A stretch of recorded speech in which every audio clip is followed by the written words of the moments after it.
All right, good evening, everyone. Let's go ahead and call our special council meeting to order at 6:03 p.m., and I'll ask our city clerk to conduct the roll call, please. Mayor Source. Present. Vice Mayor Matulik. Present. Council members Braganzer. Present. Gordon. Present. Ledeju is here. Matias. Palmaris. I will note for the record that council members Matias and Palmaris are currently absent. All right, that's going to bring us to item 3, which is the Pledge of Allegiance. If everyone would please stand and join council for the pledge.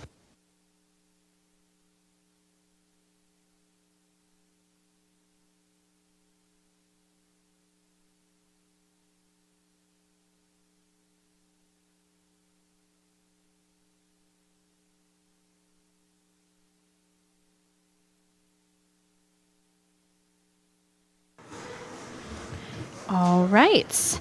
As we move to our action calendar, we have many of our board and commission members here, and the purpose of tonight's meeting is to hear from our city boards and commissions. So we've got many items for each commission that's presenting, but our first item is one that we want to get done in a timely manner related to the organizational assessment. So I'll turn it over to our city clerk to announce this item, and we'll go ahead and open up public comment on this item as well. Receive feedback and approval regarding the scope of work to engage auditors to perform an organizational assessment benchmarking, a risk assessment, and an internal control review of various city departments, and notice to amend fiscal year 25-26 budget to approve $151K in Monsanto funds to fund same. This is step 1 of 2. All right, so anyone wishing to address the council on this item can sign up in the kiosk in the back or raise your hand online, and I will turn it over to Assistant City Manager Conley for the presentation. Thank you so much. Good evening, Mayor, City Council members. I can make this really quick. I do have a short presentation to run through. Next slide, please. Right, so for this evening, it is an action item. I'm hoping to get feedback and approval for you on the scope of work that was included in the staff report. So there were 3 scopes included. That was for the organizational benchmarking assessment, the risk assessment, and internal control review. And then to accept the notice to amend the budget to approve $151,000 in Monsanto funds to contract with Joberg Evanshank Consulting, which is the performance auditor, provide the above services. Next slide, please. So just a quick background. At the February 10th meeting, City Council adopted a motion for staff to bring back the scope of work, specifically for the organizational and benchmarking assessment for feedback before we engage the consultant. And then at the February 17th meeting, because City Council declined to approve the mid-year budget at that time, we're now requesting the $151,000 from Monsanto funds for just a one-time basis. Next slide, please. So just a high-level key points for the organizational benchmarking assessment. The scope will identify departments where budgeted FTE levels exceed peer benchmarks. It'll look at the services and supplies expenditures and compare them to, like-kind cities as ours, and then provide an objective comparative framework to inform policy discussions and potential reduction strategies. And so they'll look at staffing ratios, they'll analyze expenditures by function and department, and then they'll note where resource levels may not align with observable service volume, and then identify the functions that cost materially above peer averages. Next slide, please. So this is the scope of work for the risk assessment, and then the next slide is the scope of work for the internal controls. I can go over those, but for the sake of time, I know that what was priority was the organizational assessment and benchmarking. So we did receive, actually before this was published, after this was published rather, we received the actual cost for these services. The total cost for all 3 is about $210,000, which is sort of on par. There's some overlap because we scope them out separately. So we can, prioritize the organizational assessment and benchmarking, and then we can roll in the internal control review as well as the risk assessment. Time-wise, they're gonna take about 3.5 to 4 months. We can probably streamline that. So I know it's putting us right up against the time for budget, which, we need to do it, so I would suggest moving forward, but I'll work with staff to see that we can streamline that time down as much as possible, but there is, law of diminishing returns, so they do need the time to do it effectively. So it'll probably be in the 3-month time frame, so it'll take us right up to probably past our May 15th adoption of the budget, but probably before full adoption at the end of June. So with that, next slide.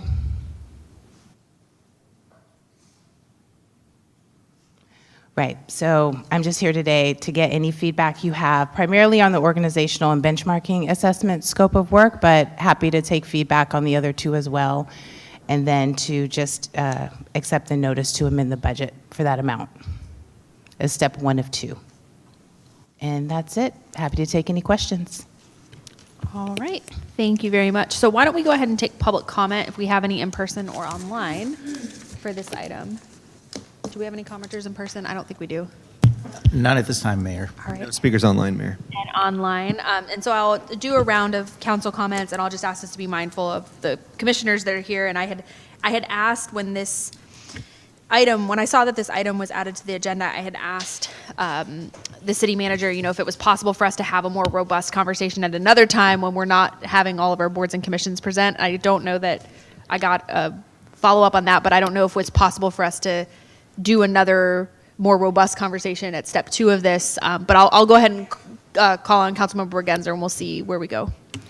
Sure. I just have a kind of a question about the organizational assessment and benchmarking, because I want to make sure that the tool is usable for us. And I didn't see a lot of attention paid towards volumes and workload.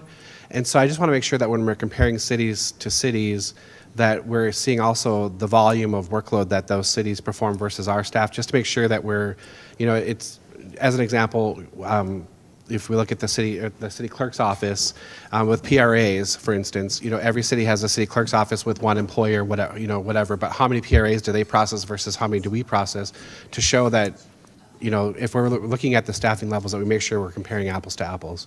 And that's my only really concern with the work, with the organizational assessment and benchmarking, is that I didn't see a lot of workload numbers as part of that. And I'm actually going to step in really quick. We need to take a extremely short recess to reset the Zoom, something about the Zoom controls. So we'll give Manny just a second, and then we'll resume.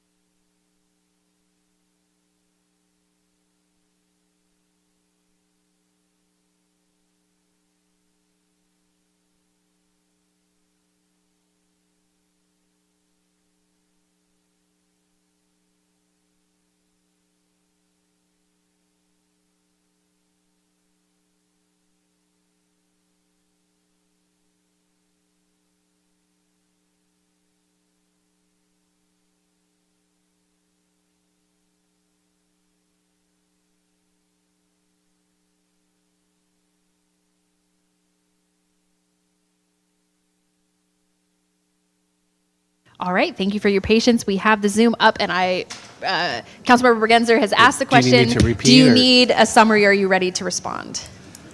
No, I'll be sure to add that to the scope of work. Okay. Yeah, Thank you very much. Thanks. Councilmember Ledeshu.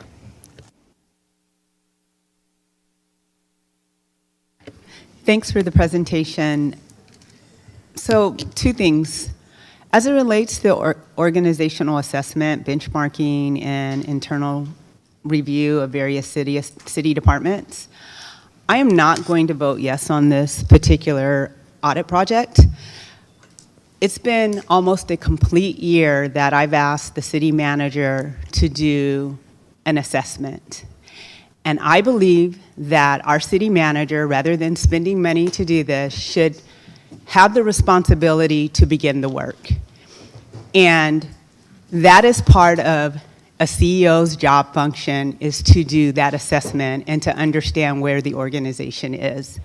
And once you've done that fundamental work, then we can talk about what are the next steps. But until that work is done, I am totally not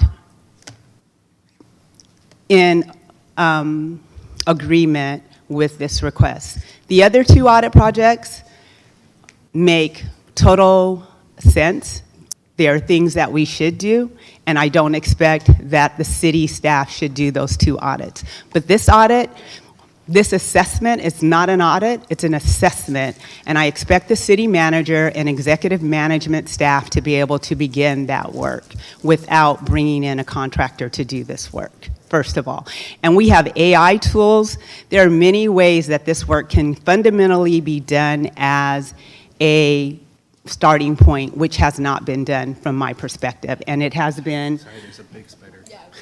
And thank you. And it has been a long-standing request, and it has budget implications, and it's been over 12 months since I've made this request, and I stand on the no regarding this. And secondly, I'm not sure that the Montezuma funds are the best funds to use for this work additionally, and I totally disagree with that as well. All right. I'm not seeing other questions, comments from council. So I agree with the comments that have been made. I think we're at a point where we have no other choice, so I don't mind funding this. But yeah, I'm frustrated that the funds were approved in February of 2025 and that it's taken this long. And thank you for accelerating it. So I see, go ahead, Councilmember Gordon. Yes, thank you so much. I just want a little bit of clarity to my colleague. I thought we asked for this. Did I misunderstand something? Can you clarify for me? Yes, ma'am. Could you clarify? I thought we asked for this. Thank you. No, it was bundled in the package when it was brought before the council. And I knew that we needed to unbundle the request because these are three separate projects. And I voted for it to come forward to have the discussion with the intent of never agreeing to fund the organizational assessment. And furthermore, you know, again, I say, I asked for this over 12 months ago, and I knew that because it was bundled in with the auditors, they were separate projects, and they could bring them together, and we could unbundle them. Thank you for that clarification. All right, go ahead, Vice Mayor. Thank you, Mayor. And as much as I agree with Councilmember Lejeune on this, the fact that this is something that I believe that we should have been doing in-house a while ago, I'm under the perspective that having a third party review this from an outsider's perspective may give us some different perspective and understanding of things that we need to be clearing up and giving us as a council being able to provide guidance of some of the direction that we're going to. But I completely agree that this is something that should have been at least started internally, that we could have guided along the way. So, but I think at this point I think we do need a third party to come in and kind of get us moving and rolling us forward faster to get this done sooner rather than later. Councilmember Matias. Just a request. I would like for us to take separate votes on each of the scopes, please, Mayor. We can do that if a motion is made to do that. I'm trying to look at how it's framed in the agenda.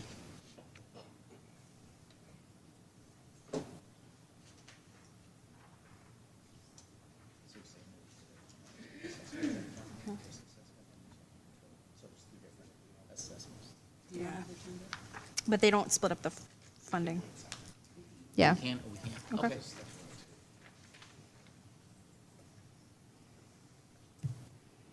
All right, do we have a motion on the item? Yes, Mayor. I move that we receive feedback and approval regarding the scope of work to engage auditors to perform an organizational assessment, benchmarking, separating assessment and benchmarking, a risk assessment, and an internal control review in various city departments, and notice to amend the fiscal year 25-26 budget to approve $151,000 across $151,000 of Monsanto funds to fund the same, step 1 of 2. So, and can we? Did I state that? No, I would So I'm why don't you gonna- make an alternate, do you want to make an alternate motion? I'm making and an we'll vote on that alternate first? motion. Just gonna freewheel this one, so that we take separate votes on each of these scopes of work that have been brought forth by city staff. And we can start with organizational assessment and benchmarking. Yeah. You can start with whichever one you want to start Okay, with. so yeah. City Clerk, can you All right. please take a vote on that one? And we can break down the budget amounts later. Okay, let me restart it. Okay. All right, restart it. Yeah, we don't know. Would you mind stating the cost for each? Okay. I believe I can bring that back in step 2, the correct amount, because it would be less if you fund 2 of the 3. That is accurate. You could approve the step 1 of the budget at the 155 and reduce it when you get it back at step 2. 151, yes. And So I would- and I'm just gonna I wasn't gonna say anything, but I'm just gonna say it before we take this vote. So, Vice Mayor, I hear what you're saying, but I think that the one thing I'm gonna say to the 7 of us is we can't, on the one hand, because we just had this conversation a week ago, and we are 1 week away from the March 10th deadline on the budget, on the mid-year budget. We can't, on the one hand, say we got a $20 million structural deficit. We are setting expectation of the city manager to bring forth a plan on spending, and then on the other hand, sign off on this expenditure that is within the scope of the request that I made a week ago around our mid-year budget and around next year's budget. So I hear you, and also we've been providing direction repeatedly over a 1-year period around this item, and I want the focus to be on that personally. So that's why I'm not voting for the organizational assessment and benchmarking, because my expectation is a week from today, we get that information as a council, and we understand after the city manager has these discussions with his department heads, what is really going on inside of the agency in terms of needs, in terms of right sizing. I don't know what that looks like a week from now, but I'm not signing off on that spending, because my expectation is for the city manager to bring that forward next week. So can we take a vote? I'm going to have Councilmember Letajou has a comment. I'm going to add a comment. I think the Councilmember Bergenser then has a comment. Why don't we close? I'm going to close the voting, and we'll take these comments, then we'll vote on it. Sure.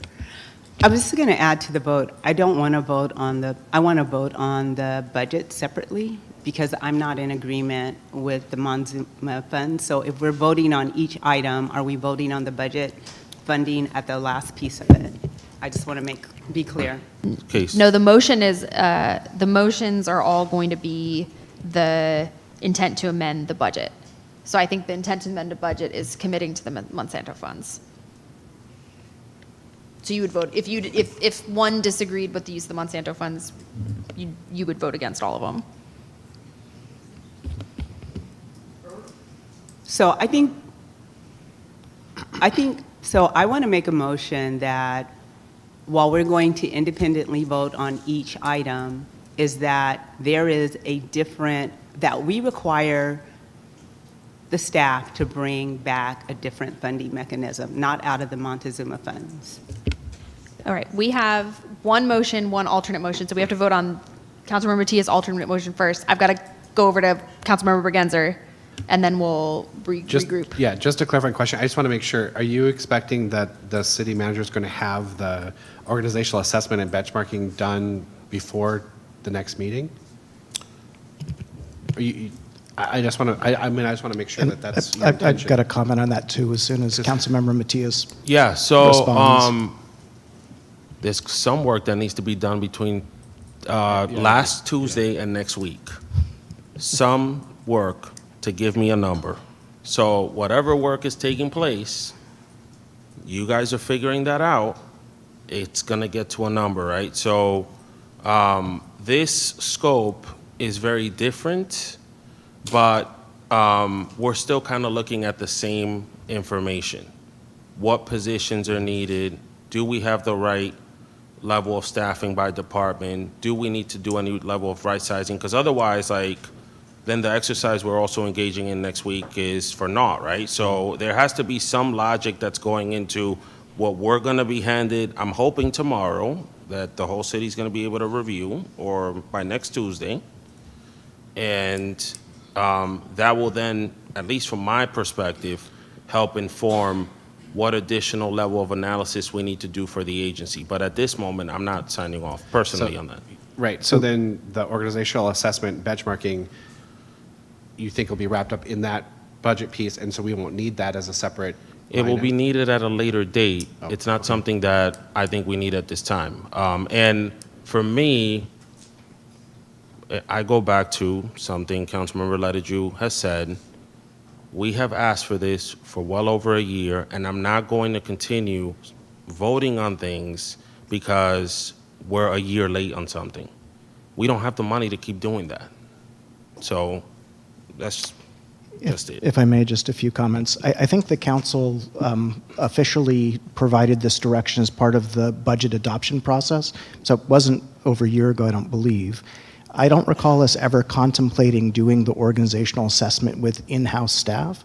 There have been individual council members who have expressed their opinion that they would like city staff to come up with some benchmarking, but the scope of what this study represents is not what we would be providing based on direction at last Tuesday's council meeting by next Tuesday. This is a much deeper dive into, the staffing of the organization. So we will be presenting some information on Tuesday about some strategies to structurally balance next year's budget, but it's not at the depth and breadth that a organizational assessment of this is like.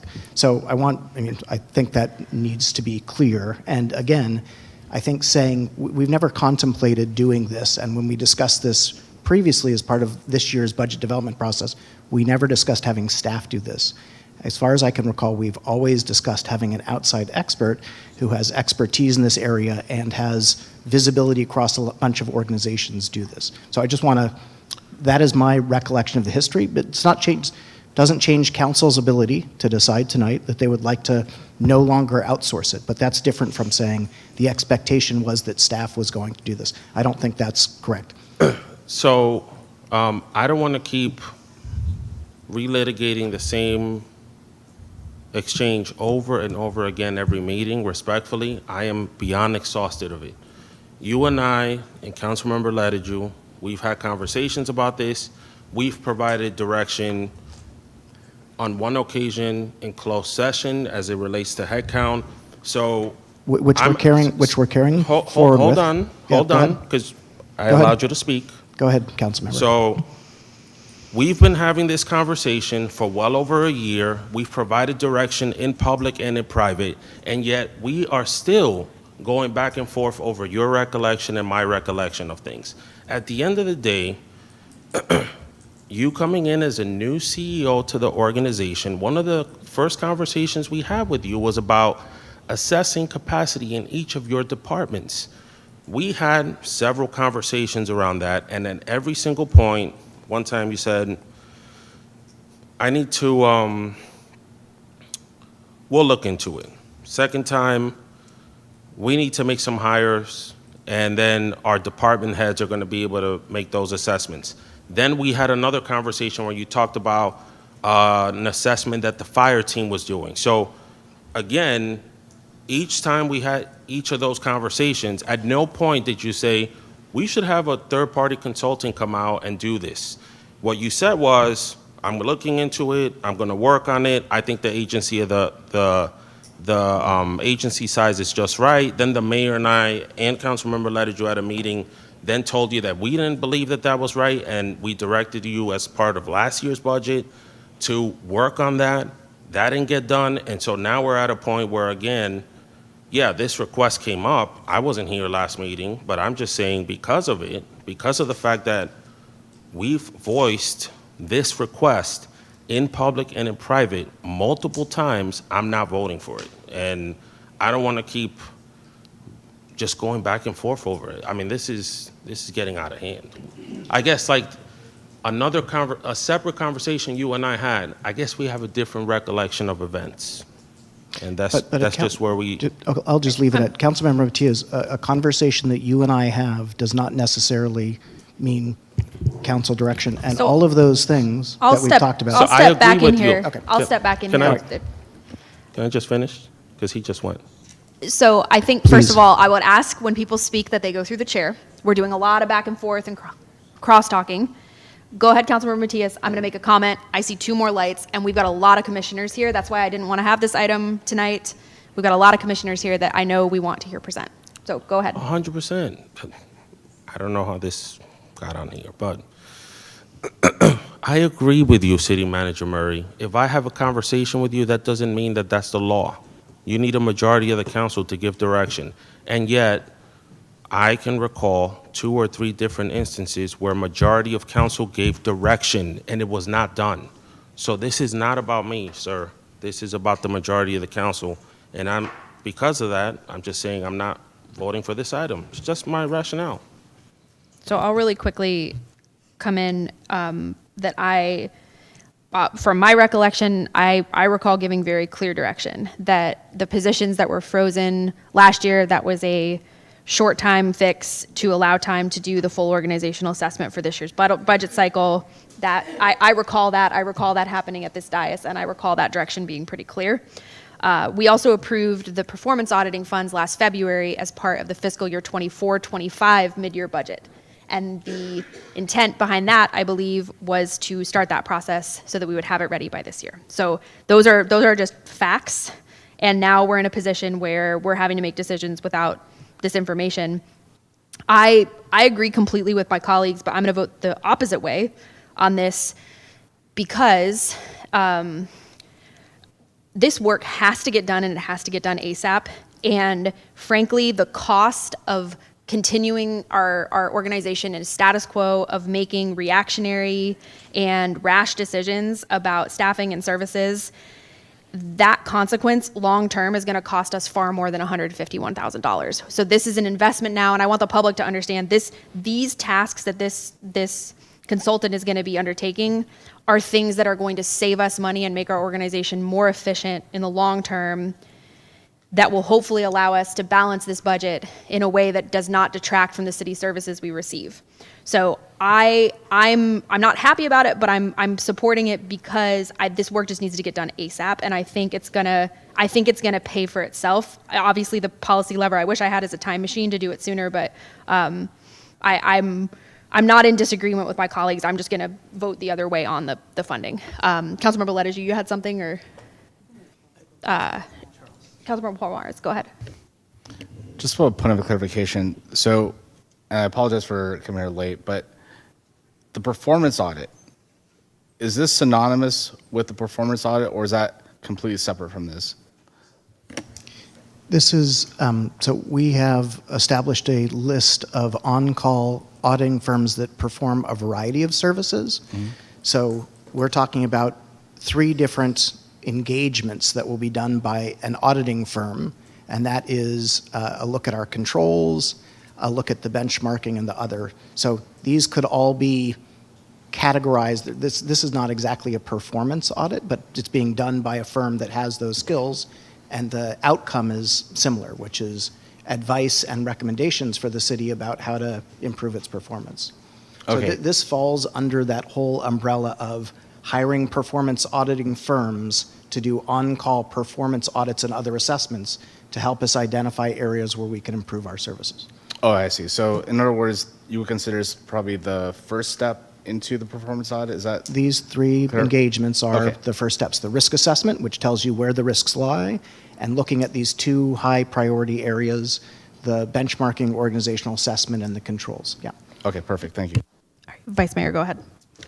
Thank you. And as once again, as much as I agree with Councilmember Matias and Dr. Ledgerju on this topic, the issue comes, assuming all what was stated today is correct, the fact we've been asking this for over a year, and the fact that it seems like it hasn't been done, and then now we're going to expect the city manager to get this done in 2 weeks, I would assume that the outcome of what that information would be incomplete, inadequate, and short of what I think we would be looking for, and that's where I'm siding with the mayor on this one, is that we need to get this done right. If we're trying to fix something that's been quote-unquote broken for a year, I want to make sure that we're going through this in a thorough and in a process that that I think we can all believe in and have a trust in, to where I don't think that at this stage in the game that expecting the city manager to do this in 2 weeks is going to be a reasonable,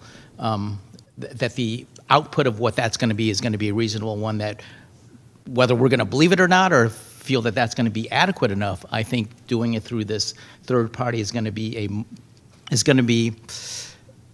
as much as it's going to take it longer, but it's going to be done in a more correct way. Maybe that's the best way to put it. Councilmember Leteju. Thank you.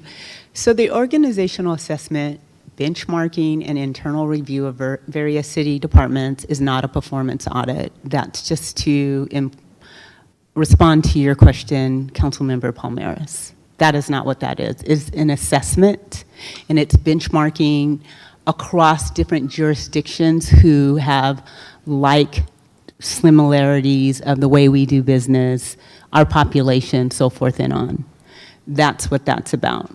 The risk assessment is the basis of determining where we should start really doing the work for the performance audit. So I just want to clarify that, and I can tell you that factually. And again, I'm going to say this, and then we can move forward. While having an organizational assessment, benchmarking, and internal review of various city departments done by an external party is great, and the other part of this story is when a CEO does not assess the performance of their organization and is able to look at the gaps and determine those gaps as someone who is working day to day and begin the process, that is unacceptable. And that is why I am refusing to vote yes on this particular project, because we, as a city, as a CEO, have not done our own internal assessment to make suggestions and determinations over this past year and a half to this council. So those are my final comments. All right, so we had a motion for the item. We had an alternate motion that was for just, I think, one at a time, just the organizational assessment. Councilmember Matias, did you want to move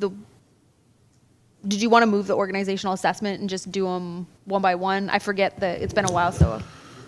Yeah, I just wanted to take separate votes. Yeah. But I know Councilmember Leteju also had an issue with the funding, so Right. I So if can you want to offer a restate. friendly amendment, no, we have to because we had a motion for the whole thing and then an alternate motion to split. But if you want to make a friendly amendment to the alternate motion, you're welcome to. Otherwise, we're going to have to vote on the alternate motion.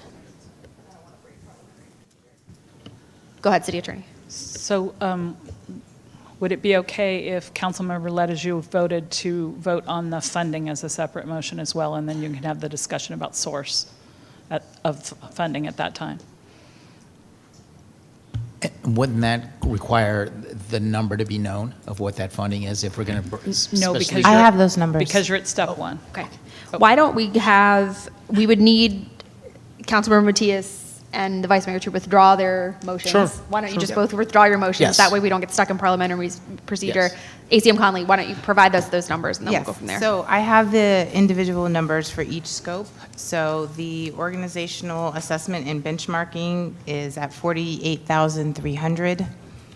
The internal control overtime review is 119,500. And the risk assessment and audit plan is costed out at $64,875. And I'm sorry this wasn't included because we received it after the staff report was published. So the total is approximately $233,000. And the council did approve $70,000 for audit services, I think, back when you adopted the budget. So that's why the ask for the additional $151,000 from Monsanto funds to cover the rest of the engagement. and it's about $11,000 short, but they scoped these, they costed these out separately, and there's a lot of overlap, so I know that there's some cost savings. All right, thank you. I'm still stuck on the motion that we need to make today is the notice of intent to amend the budget, and I don't know what we would be voting on if we're not voting on the intent to amend the budget. I think the motion has to be tied to a funding source. I guess I'm happy to have us vote on something else. It just seems like if we're going to provide notice to amend the budget, we need to let, in that same motion, have where, otherwise we're not giving the notice to amend. Yes. Go ahead, City Attorney. Sorry, I agree with the mayor, but my suggestion was that Council Member Letajou, if she wanted to vote on the budget part of it differently because she wanted different funds used, that could be a fourth vote tonight, the 3 different scopes plus the separate notice of intent. So you're voting first just on the scopes and then the notice of intent together with a discussion about whether you wanted a different source of funding. So go ahead, Councilmember Bergenser. Just to clarify, I think you said it's now 231. Is that we're not voting on 151,000. We're voting on 231,000. Is that No, what it's the updated one, number yeah, is? it's the 151 plus the 70. That's And already the 70 was currently in our previously budget. already- Okay. Yes. That makes sense. Thank you.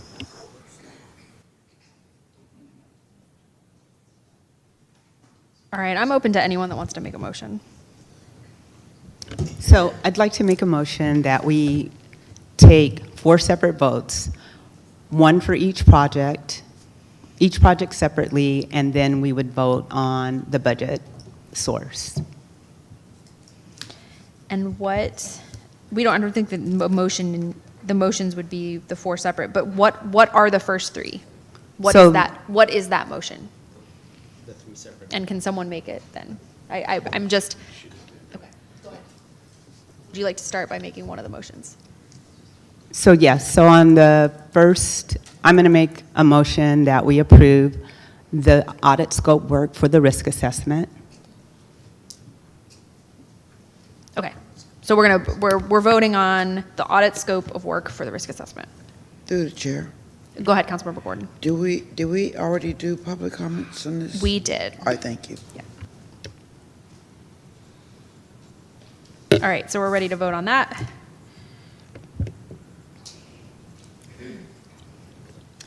I have one non-voter. There we go. Motion carries unanimously. All right, Vice Mayor, you want to take a crack at the rest of them? Yes, I move we move forward with the, the internal, internal control review. All right, we're going to vote on the scope of the internal control review. Let me restart that. Right. Okay.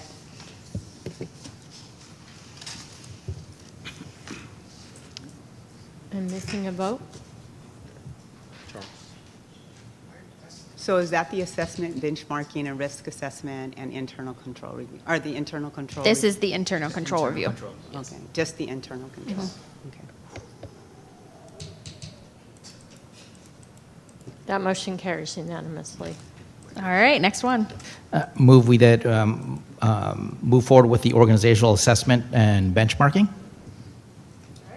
All right, let's vote on that one.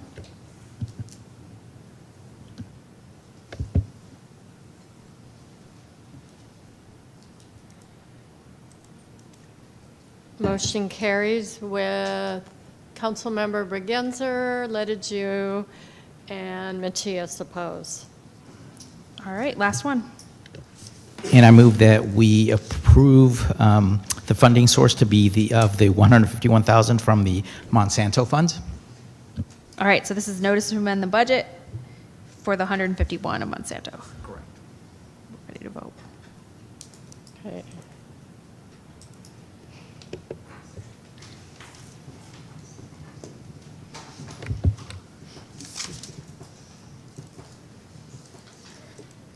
Motion carries with Councilmember Letajou and Matias opposed. All right, with that, we're going to go ahead and move on to item B and get started with our presentations by our city boards and commissions. I'll ask our clerk, whenever you're ready logging that last item, to announce this new item.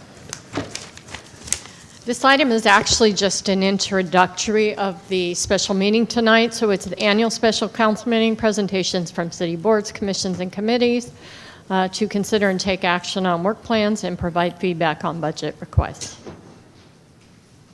All right. So we'll open up public comment on this item, and do we have a presentation or anything on this item?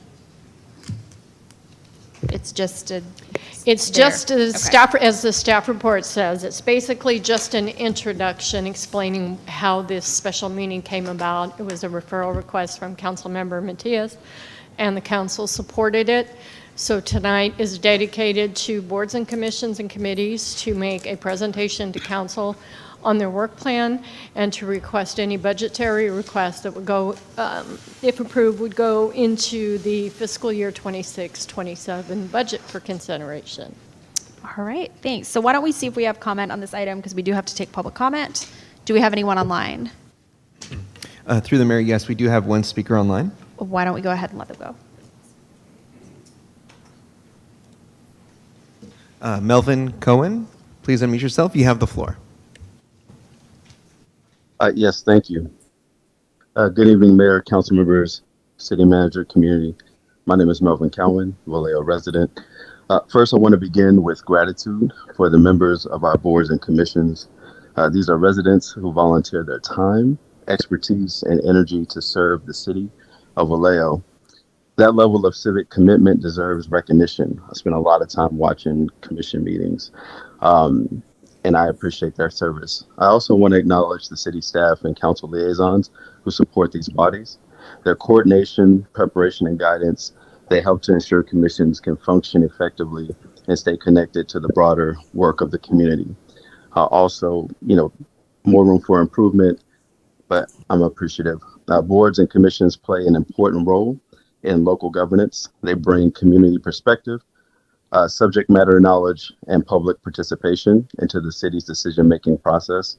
When they're supported and aligned with the city's priorities, they extend the city's ability to serve residents. As a resident who has attended and observed several commission meetings, I've noticed a few concerns that may be worth reflecting on as the council considers alignment across advisory bodies.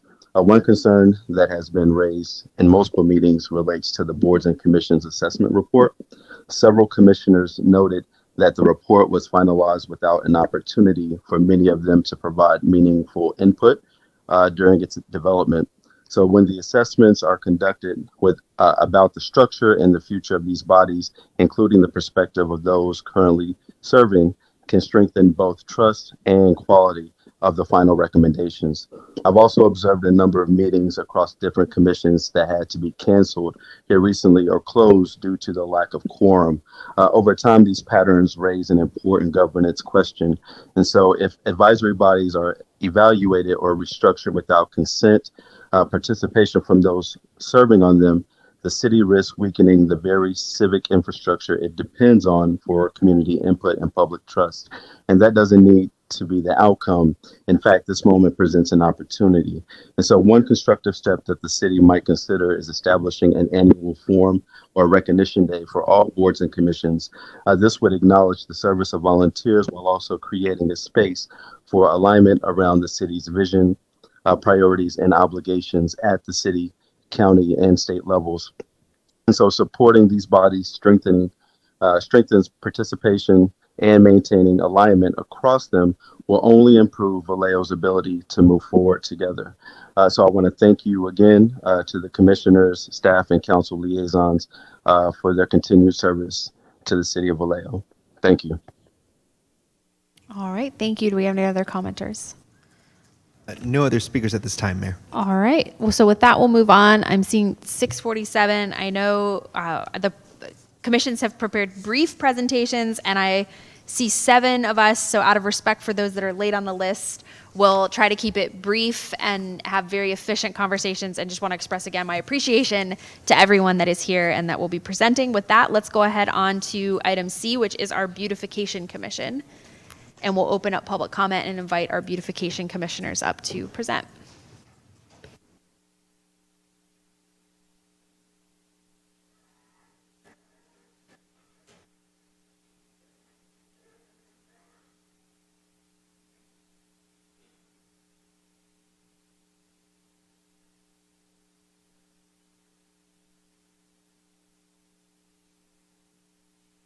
Thank you, Mayor and fellow council members. My name is Sarah Lahi. I'm the chair for the Beautification Commission. Excuse me. Oh,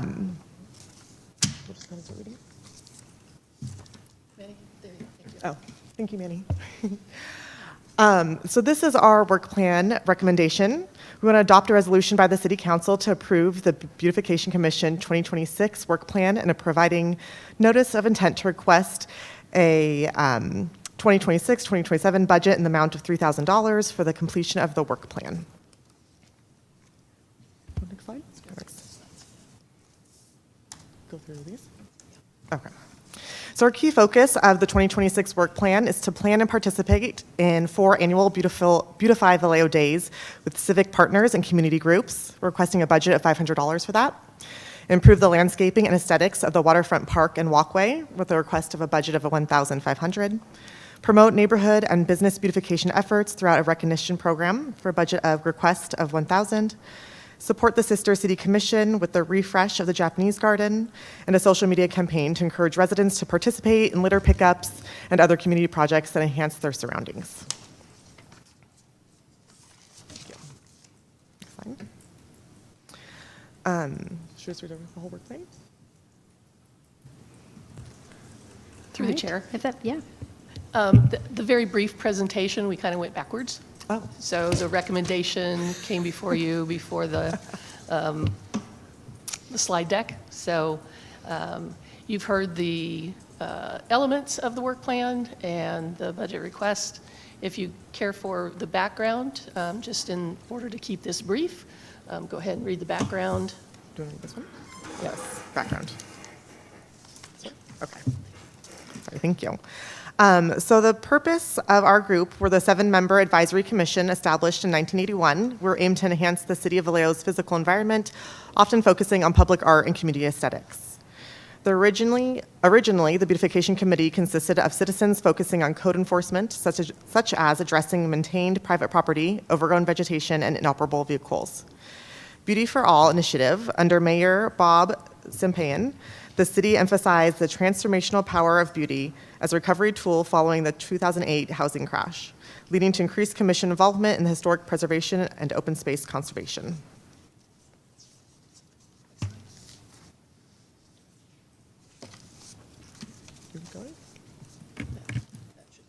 Okay. Do we want to go ahead to any quick questions from council? Why don't we see if there are public comments on this at this time? All right. Well, thank you. We appreciate all you all are doing, and we'll see. I see Councilmember Gordon and then Bergenser. So I have the honors to be the councilwoman liaison for this wonderful group.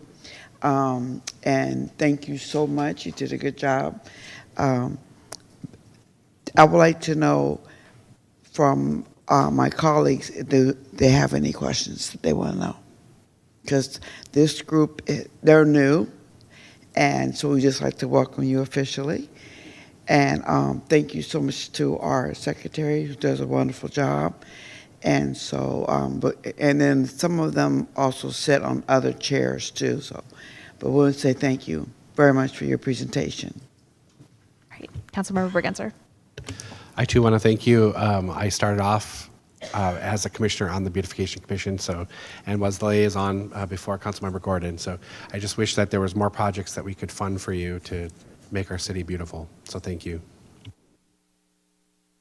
Councilmember Matias. Thank you, Mayor. Just a quick question.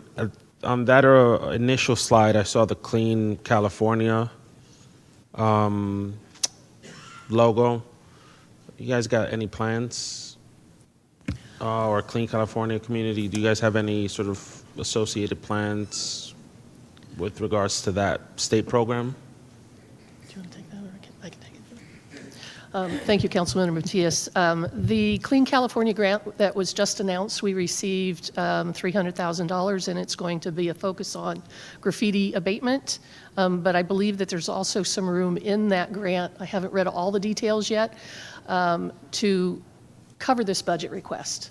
So knowing things are tight, I think we can build the beautification budget out of that grant and still accomplish the goals of the grant, but also the Clean California initiative.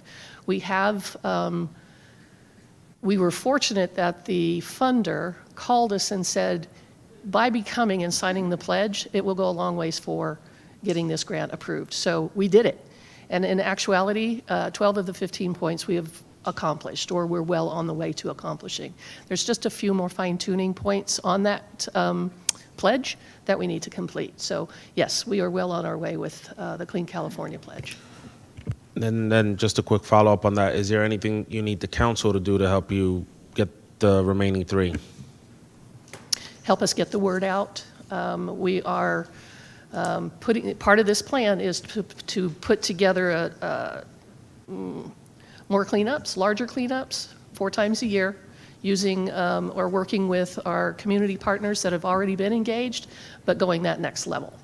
So you could help us get the word out, or if you want to carry the flyers to your districts, that would be awesome. Thank you. Sounds good. Thank you. Thank you both. All right, Vice Mayor. Thank you, Mayor. What is the life cycle of this grant, of that $300,000? 2029's been through.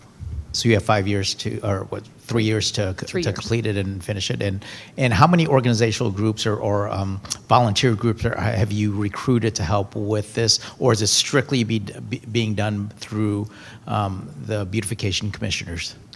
So having just learned that we were awarded the grant, and again, I haven't read the details of the grant, we will be working with all of our groups, and the Beautification Commission has already designated 4 days or 4 quarterly events.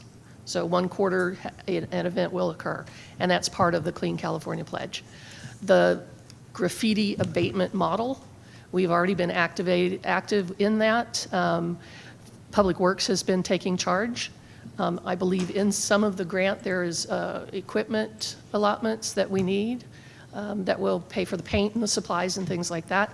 But there may be some vehicle,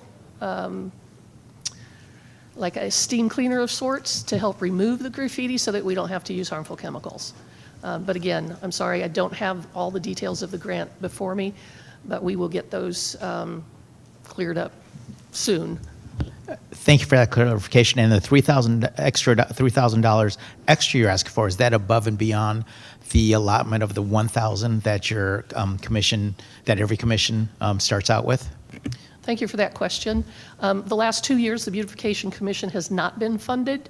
We were told that we needed a work plan in order to receive funding. We were the only commission that did not receive funding. So what we have done, we've done out of our own pockets or just through our volunteer efforts, which we're not going to go there. We don't really need to go back in history. What I'm saying is the $3,000 that was requested through the work plan was submitted before we knew about the grant, and now the grant, I believe, can cover this request, so we don't need additional funding.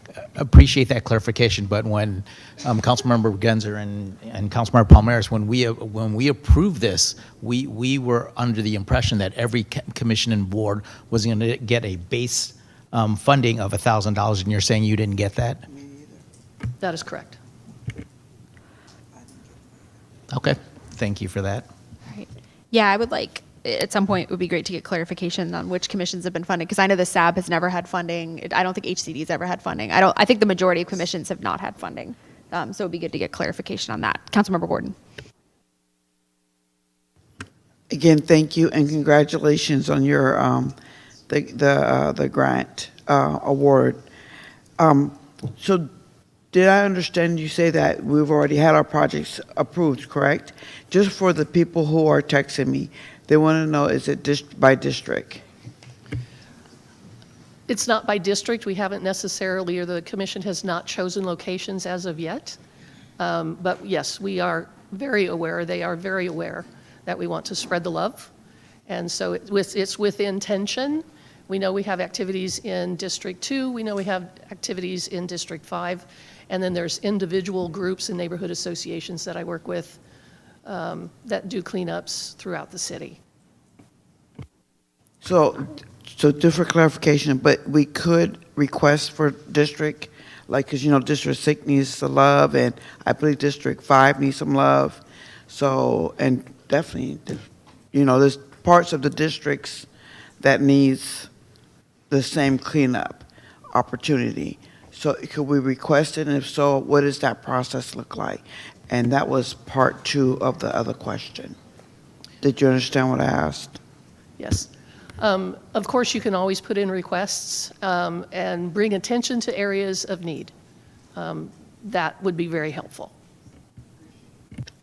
All right, with that, thank you again. So my recommendation for council for all these presentations is I think the budget, we're going to need to do with the budget.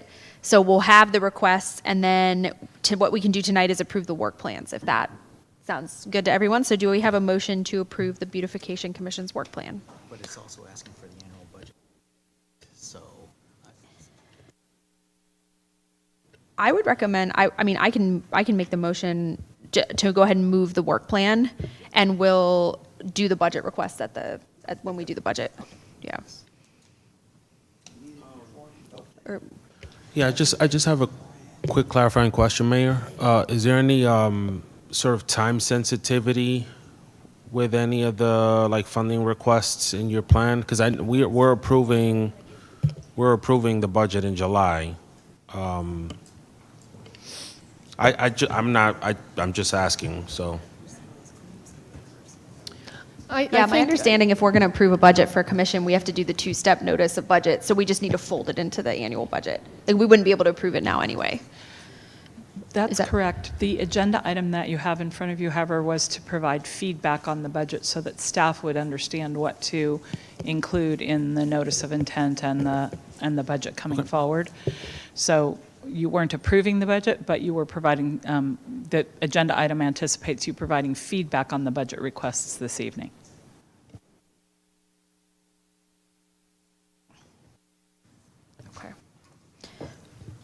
Well, do we want to go ahead and make yes. a motion? So in this clarification, do we need to specify not only approving the work plan, but the $3,000 that they're asking to be a part of the budget? If the council provides feedback to basically say, we're fine with that request, or maybe you want to consider the request further, whichever you want to do, then council provides feedback both to the commission and to staff under that circumstance so that staff knows what they are and aren't including in the budget for next year. My suggestion is the following. I do not personally, I can only speak for myself, I don't have enough information to make a decision on any budget right now because I don't know what our budget looks like. Right. So my recommendation would be for us to discuss all of these at one of our budget workshops. If others want to provide direction on the amount of any of these amounts, I personally, I can't support or oppose any particular amount right now because I don't know what we're looking at for next year. So that was my recommendation, is that tonight we approve the work plans and that we bring all of these budget items back as part of the budget process for discussion then. Councilmember Tias, it looks like you have a comment. No, we're just giving feedback today. Yeah. So that's just going to get rolled up into goal Yeah. setting and into the budget. That's exactly, yeah. I mean, is there any, I have a question. go ahead, Councilmember. So if we approve their work plan and we don't approve funding or tell them that the funding is adequate, then they can't move forward with the work plan anyways because they have no funding to do any of the actions in the work plan. So they kind of go hand in hand, and I think it is difficult to make this decision, but we can't approve a work plan if we don't have any funding to back it up. How are they going to carry that work plan forward? Because, let me take a step back here. These work plans are supposed to be for 7-1 adoption, are they not? Is this not for next year?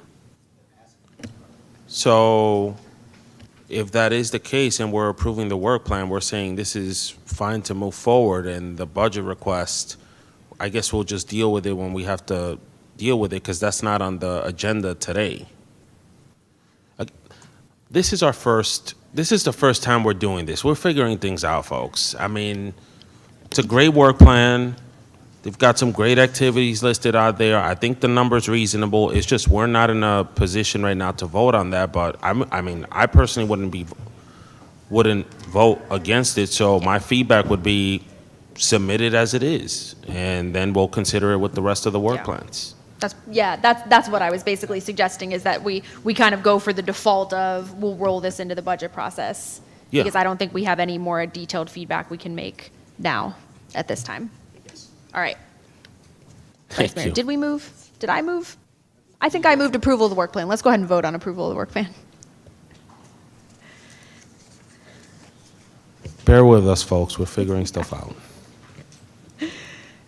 Motion carries unanimously. Thank you very much. And thank you. I don't know if there are other beautification commissioners in the audience, but thank you all for all the work you do. And yes, the good news is this will become once we create the process, it'll become a more streamlined process over time. Thank you for going first and for the work you're doing. All right. All right, let's go ahead to item D, which is our Housing and Community Development Commission, and I will invite our commissioners up here to present, and we will open up public comment on this item.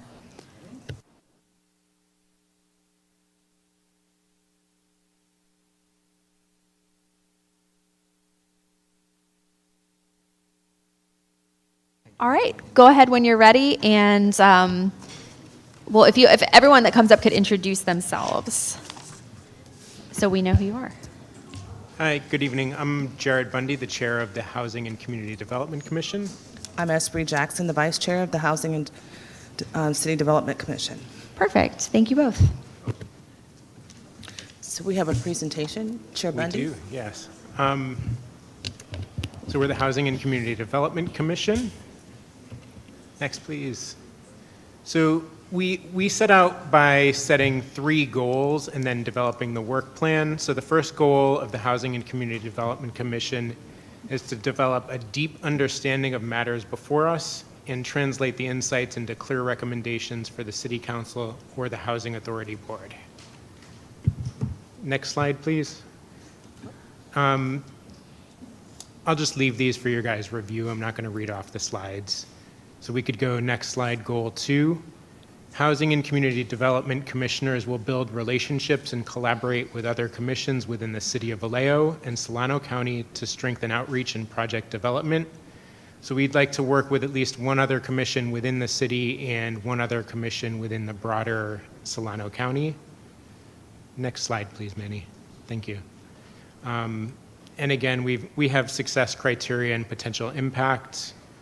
Next slide, please.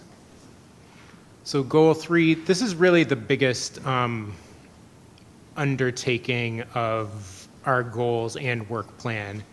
So the Housing and Community Development Commissioners will gain a thorough understanding of all program budgets managed by the HCD department and items presented by city staff, including the Housing Authority,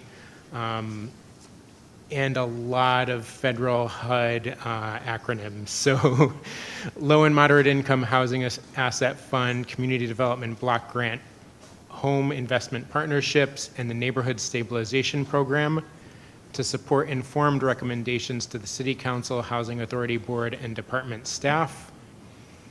We can go to the next slide, please. And next is our work plan.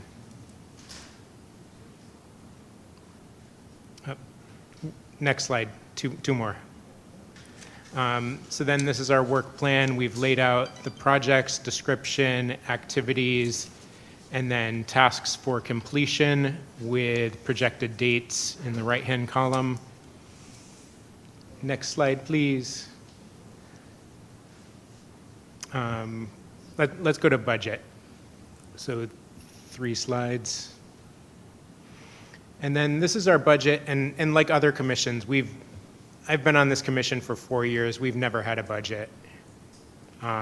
We've never received funds from the city. Housing is a pretty hot topic issue in the city currently.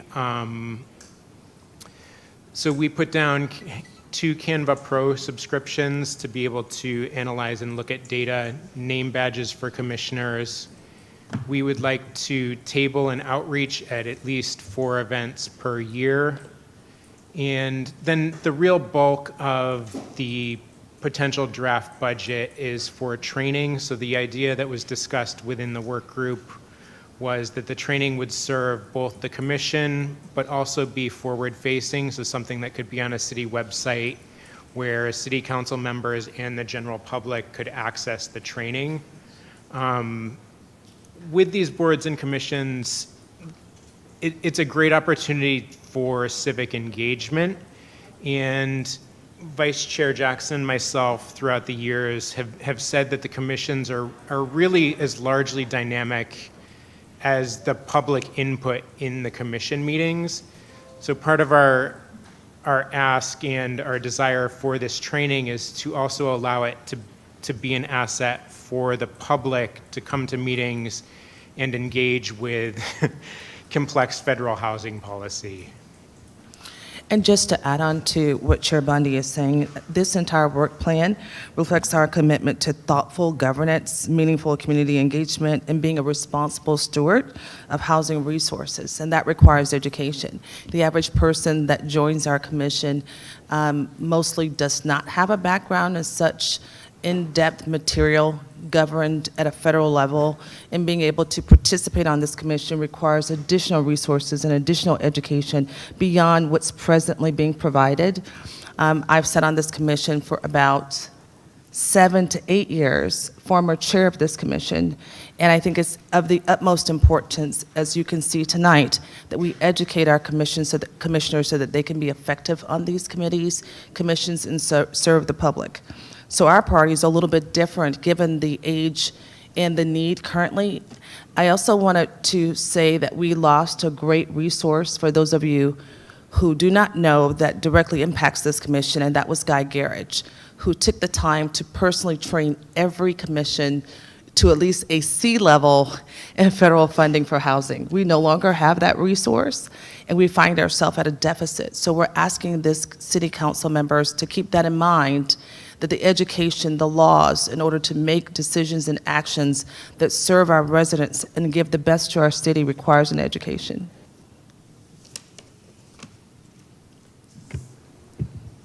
Are there any questions? Questions and Yeah, comments? thank you all so much. Before we get comments from council, why don't we see if we have public comments on this item? And I think we have someone in person. Yes, Mayor, we do have one speaker that's signed up. It's Darnisha Jones.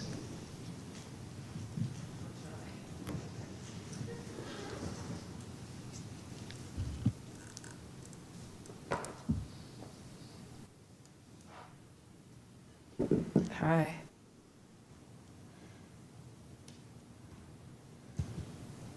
This is sort of related. So I recently received a voucher size decrease from the Vallejo Housing Authority yesterday. And it pretty much states that the VH will assign 1 bedroom for each person within the household in accordance to the policy as outlined in the administrative plan. But they also don't give me the opportunity to exercise my appeal rights. So why don't we do this? So the item that we have right now is focused on our commission's work plan, but there's for sure a staff member here that can give you a card and follow up with you, because we don't want your time to be in vain joining us this evening. Thank you. Do we have any speakers online? Through the mayor, yes, we do have 2 speakers online. Let's start off with Melvin Cowan. Please unmute yourself. You have the floor. Yes, thank you. Good evening again, Mayor, council members, and the city manager. I also want to begin by thanking the members of the Housing Commission for their service. Chair, Vice Chair, appreciate your leadership, the great work that you all are doing. Housing is one of the most complex issues facing cities across California, and the willingness of residents to volunteer their time and expertise to help guide these conversations is incredibly important to the city. I would also like to acknowledge the staff and council liaisons who support the commission's work. Their coordination helps translate policy discussions into practical steps and keeps the commission connected to the broader responsibilities of the city. Housing policy today operates within a framework that extends beyond local priorities. Cities are working within state mandates and regional housing requirements, including the housing element implementation, RENA production targets, and recent legislation such as SB 423 that affects how housing development is reviewed and approved. As a result, the Housing Commission occupies a meaningful position within the city's civic structure. It has the potential to help ensure that Vallejo's housing discussions remain connected to both the city's long-term vision and its ongoing responsibilities. At the same time, The effectiveness of that role depends on clear connections between the Commission's discussions and the information used to guide city decision making.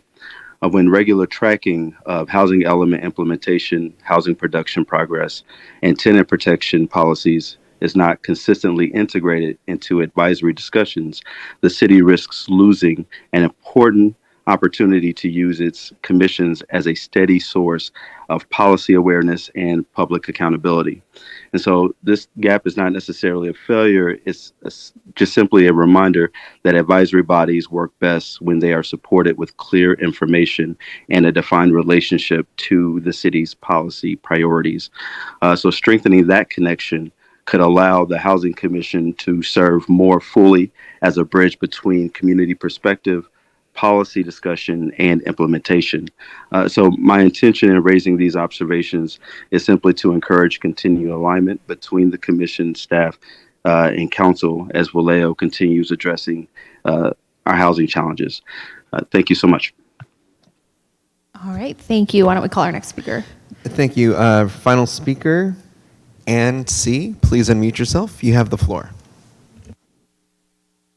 Good evening, Council. Can you hear me? Please confirm. Yes, we can. Thanks very much. So what I've noticed and what stood out in this particular request is that I don't believe I saw for any of the other commissions such a hefty price tag around getting training, and that really jumped out at me. I guess I just wonder, I do realize that housing is very technical and a lot of the federal programs, et cetera, have specific guidelines that people need to get trained up on. But I believe in the past, there has been basically sort of a combination of on-the-job training, but also commissioners signing up for an area that they already have expertise in. And so I'm just wondering, in terms of equity and the city's policies and programs and interest, if the city decides to invest in training for this commission, does it have a policy with respect to training for other commissions? So, for example, top of mind for me would be the Economic Development Commission, whatever it's called these days, and the Planning Commission. Those would be two commissions where I would think training could really be beneficial and where I would vote to have an investment. And I do realize that the council is not voting on budget tonight per se, but I did want to raise that consideration that it seems like the funding is uneven. Thanks very much. City Council, can I respond to that just a little Thank bit? you. We just need to finish public comment and then we can talk about it. All right, that's all our public comment. I'm going to go to, if you'd like to add any comment, Just a little bit. you're welcome to, but then I'm going to bring it to council. Sure. In the past, I think that is very reasonable, and I do see that there is a gap in our request, and through the chair, Bundy, I think that much of our ask has to do with the expertise of the people and their budget required to come out to do training. And it's not a training in the sense of training to better understand housing. It is with all the changes in laws. We also recently added on a navigation center. So it's not a matter of training in the pure sense of the word without driving anyone apoplectic. It's more about the laws and the changes and the impact to our city and the level of granularity that it requires in order to make decisions around funding and support our housing staff. So it's a little different sense of training. I would call it something more along the line of development versus training, but I do understand that. I just wanted to say that. Thank you so much for your comments. All right, I have Councilmember Palmares and then the Vice Mayor, and I'll just ask us to be as concise as possible so we don't keep our other commissions waiting, because I see 4 lights. That's my endeavor to do. Good evening. Thank you for the presentation. Could you talk a little bit more about Canva Pro? The only Canva I know is the design tool. Is this the same or something different entirely? Yeah, data visualization. Data visualization. Okay, great. And so what would be the point of that as far as like your wheelhouse right now?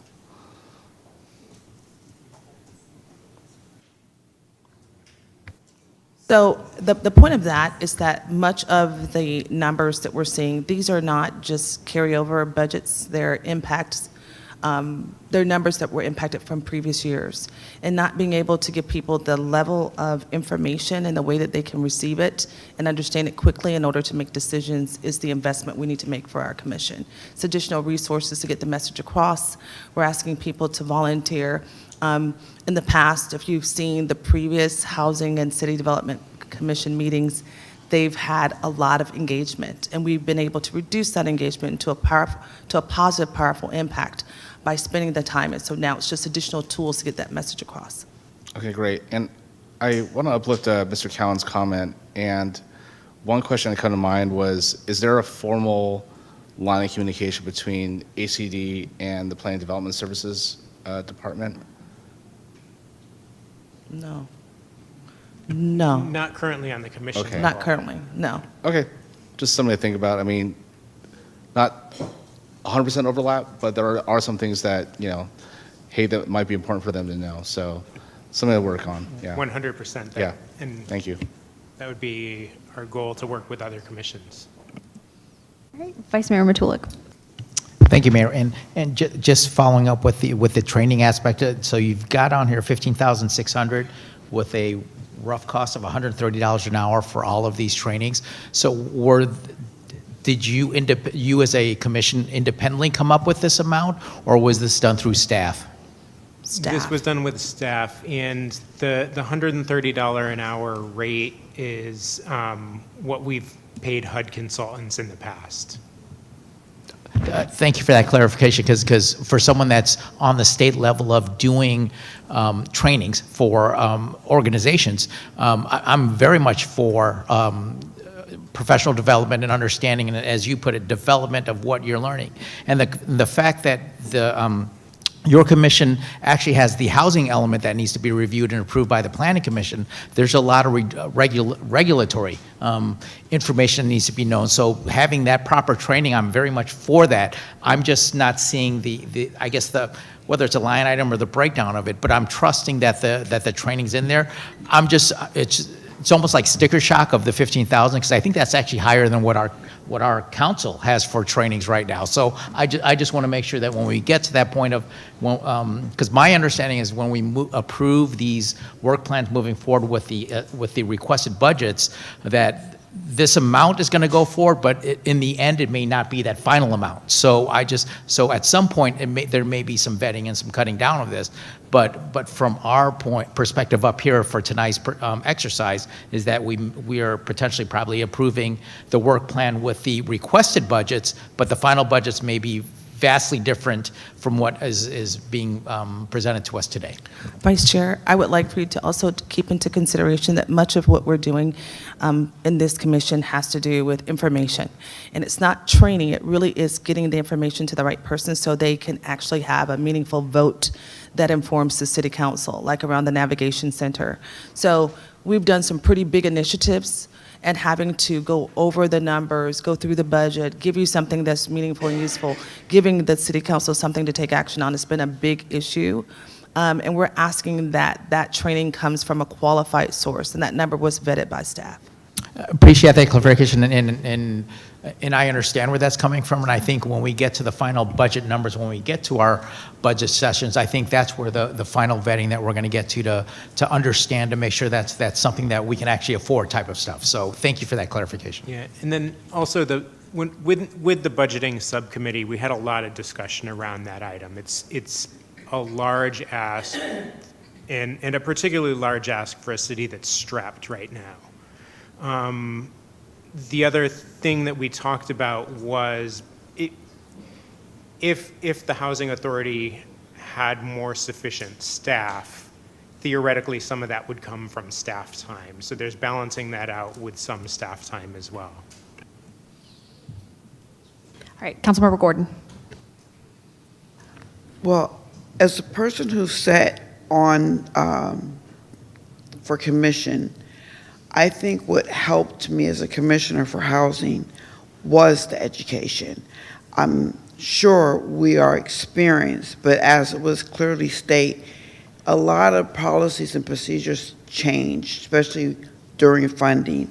And when you are sitting here making some strong recommendations, in some cases, um, that lines up with the opportunity for us to move forward, like housing for lower income, mixed use. Those opportunities for the training has to line up. And we know you, I know you're very thoroughly trained. But as the commissioner, as myself, I needed that extra training. And I went to a lot of trainings, and it costs more if you look at people's positions, right? And when they are making, for planning and development, making that line up, like for my district, I'm lacking lower income housing or mixed income housing. And we need that thorough professionalism, but most importantly, like you said, a lot has changed under this current administration, for example. And I would like for you, when you make that recommendation, the whole point of us having commissioners is to make our job easier and to hear from you. And if I'm hearing from you, I'm hearing from everyone. So I believe this is a small ask compared to when I go to other meetings or sit in and watch other commissioners that is smaller than Vallejo. So I think this is really good, thorough ask, and I appreciate just your passions, every last one of you, because you know I have sat in and I've called in, you know, and you hold people accountable too. This is important. There was a couple last year, someone tried to do something, but because of that little bit of opportunity, they caught it. And I believe that saved Vallejo more money than what you're asking for now. Thank you. Councilmember Ledeju. Sure. I'd like to thank Chair Bende and Vice Chair Esprit for all the work that you do on the HCD Commission, along with all the individuals who serve with you. So thank you for your work. And I appreciate your work plan, and I also will talk with staff, because there are ways that we can bring training costs down. There's ways to collaborate with other housing authorities that are doing training to ensure that you're able to receive the training that you're requesting.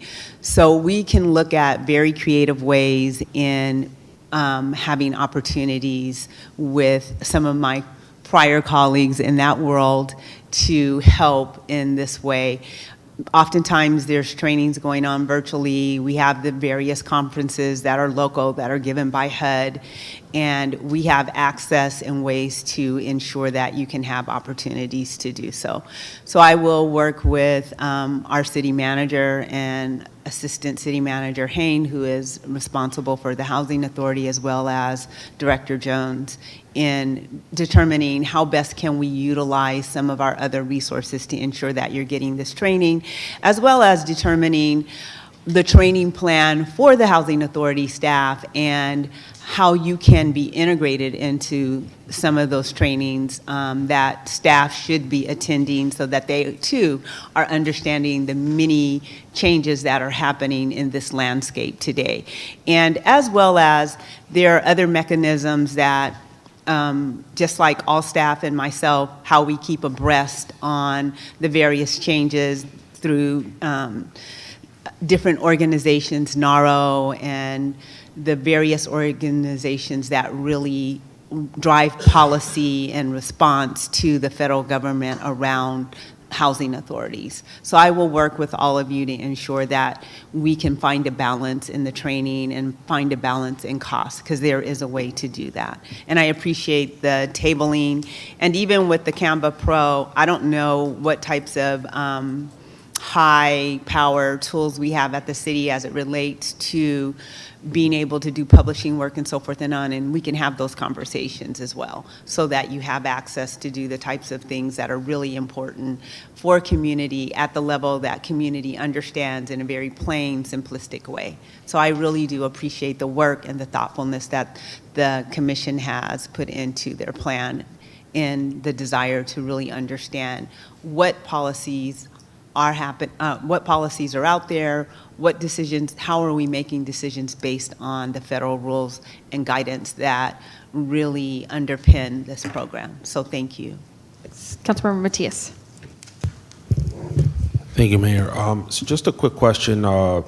Excellent work plan, by the way, Chairman and Vice Chairman, in the same way that the Beautification Commission brought one forward. I think one of the things I was wondering as I saw your priorities for the year was around homelessness / housing insecurity, and I was just wondering to what extent those conversations are happening. I mean, I think you've referenced the Navigation Center multiple times during this discussion, but to what extent are you guys sort of talking about some of the issues that we're experiencing as a community, and providing that space for community to also go and share their perspectives? Because right now, and I've been saying this, for over a year, it very much feels like anytime we have a special meeting on one of those 2 or 3 projects, we hear about all the things related to homelessness, and it would be helpful for us as a city to provide multiple avenues for folks to share their perspectives and help it, and then hopefully you can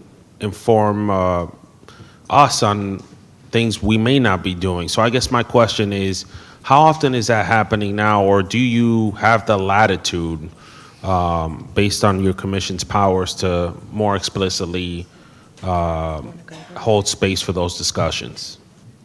I mean, it's a part of every commission meeting. I would say both housed and unhoused residents of the city. Can you not hear? So both housed and unhoused residents of the city come and make comments and engage with the commission. Okay. All right. And we've taken it a little bit step further. We've taken the voices of those who have solutions. We're asking them to come and present. We're vetting what they're saying. We're asking them to do the details. So by the time they come to City Council, you not only get a story, but you get materials, reports.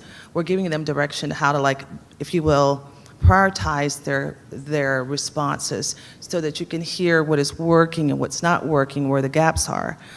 We are right now in the process of vetting at least 2 spokespeople from our city that have solutions, and hopefully they'll be presenting to City Council sometime later this year.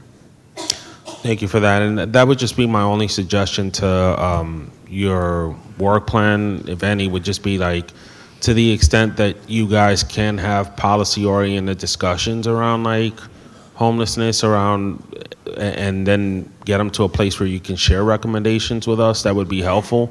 So we're just getting multiple inputs, from Absolutely. From folks. So that would just be it. Thank you, Mayor.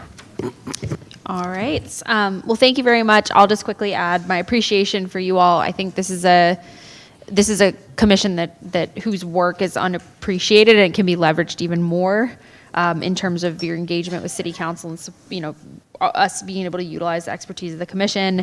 And I'll kind of piggyback off what Councilmember Ledesju was saying. I think with respect to the budget request, even if we don't have the funds, what you all have done is you've identified your needs, and I think our job with staff is to figure out how we meet those needs. And even some of the stuff like the tablecloth and the stuff for tabling, I mean, I don't see why our commissions can't just have access to what the city already has for things like tabling. So I would look at that budget and go, okay, how do we get you access to those things so you can do what you need to do? And we'll continue that conversation. So with that, do we have a motion for the work plan approval? Yes, Mayor. I move that we approve the Housing and Community Development Commission, consider and take action on work plan, and provide feedback on the budget request. All right, we're ready to vote.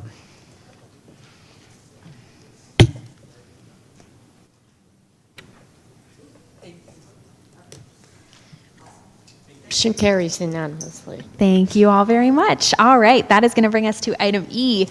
And I will invite up our members of our Sister Cities Commission to present, and I will nudge us all gracefully to be concise, as that one went a bit on the long side, and at that pace, we're going to keep our folks late on the agenda waiting a while, so we'll try to be as efficient as possible while letting you get through what you need to get through. And whenever you're ready, I'll turn it over to you all. And we'll open up public comment on the item as well.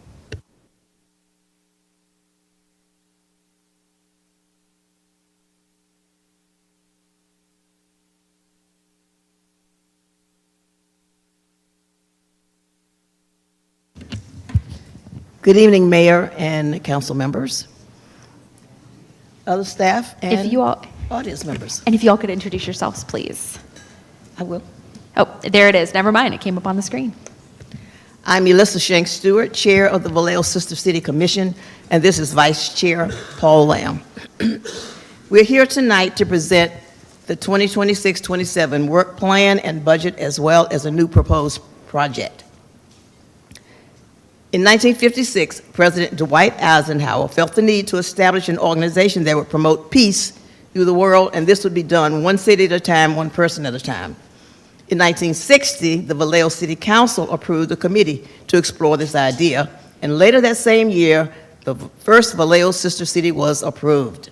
So here we are, 66 years later, asking you to help us continue this effort.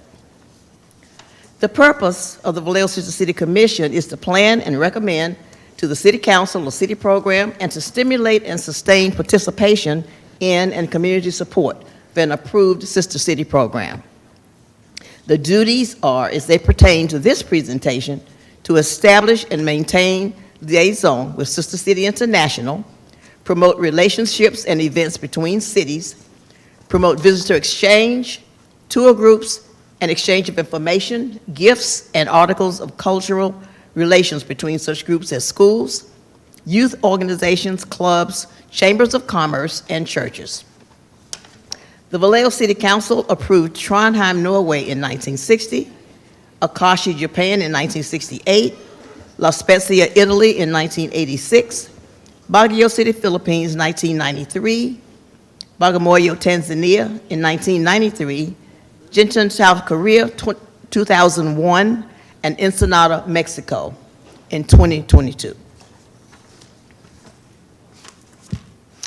Good evening, Madam Mayor and council members. Before I provide a high-level overview of our work plan and budget, I just wanted to say that I think all of us can agree that if there's ever a time that we need international peace and understanding, now is it. And that's what our commission is dedicated to, bringing the world to Vallejo and Vallejo to the world as friends. That said, as far as our work plan we're presenting this evening, some of the key elements are our regular Northern California conference that we typically attend that brings together Sister City representatives, leaders from across Northern California.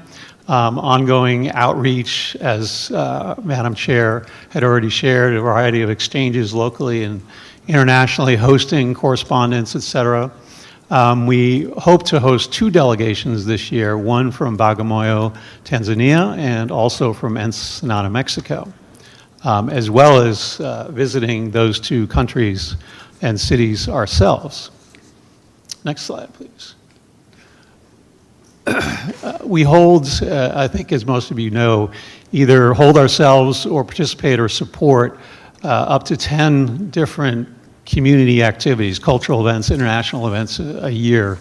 So we really do our very best to bring the world to Vallejo and to really encourage all of our citizens to participate in cultural and international events and get behind the important international work that we do. We also are very active engaging youth in our commission work. We have a youth subcommittee of high school students that are actively trying to recruit other high school students to get involved in cultural events here in Vallejo and to participate into international activities and events. We also have an exchange between Baguio City High School in the Philippines and MIT High School, which involves ongoing, very, very active, dynamic interactions between students and teachers of those 2 schools. science projects. We also do on an annual basis things like drones projects, et cetera. Next slide, please. Just to be clear, for all of our activities, all of our travels, when we do go to other cities, all of the costs are borne by us out of pocket. We do not use any public funds for those particular costs, and we follow all the restrictions and regulations when it comes to the municipal codes and guidelines in terms of expenses, gifts, expenditures, those sort of things. Next slide, please. As far as the budget goes, sort of the high-level items that you see on the slide, one very important aspect is our participation in Sister City International, which is our sort of trade association, if you will, for the work of sister cities, and provides extremely important information and resources for us. We also will be hosting, or hope to host, our annual Japanese tea ceremony, which, if you haven't attended, I encourage you to do so. It's quite interesting and amazing. The youth program, which I mentioned before, we're hoping to expand it, engage more high school students, have more international high school sister school exchanges. And then bottom lining it, we're all for the low price of $16,010. So last thing I just want to say is formally invite all of you to our trip at the end of June. We'll be, as I mentioned, going to Ensenada, Mexico, participating with the CERNA Flag Football Youth League, dancers, local dancers from Vallejo, visiting dignitaries in Ensenada, Mexico. Over 100 people will be participating, and we hope you will as well. Thank you. And so we move on to the Sister City Sign Project. And the intent of this project is to raise awareness of Vallejo's sister cities and stimulate the community's interest and pride. The proposal is to place 8 signs at entry points to the city. This is a project that I proposed in 2015 through the participatory budgeting program. It actually made it to the ballot, but came in third, and I bet you could tell us what the other winners were. Potholes and unhoused. Go ahead and smile. And so, about 2 years ago, Commissioner Paul Ligda brought this topic back to the commission and said, this is an important area. We want to show some pride in our sister cities as people travel around and enter our cities. And so the appropriate research was done, and we decided that it was still a wonderful idea and would really enhance our city. The proposed locations are all City of Vallejo right-of-ways. They are listed 1 through 8.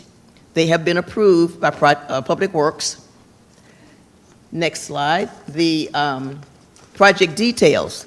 Each sign would bear the names of all 7 of Vallejo's sister cities and the flag of that city's nation.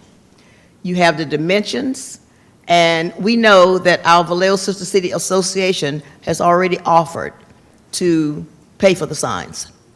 The City of Vallejo, we're asking to pay for the materials, equipment, and labor, and we have already discussed this with Public Works.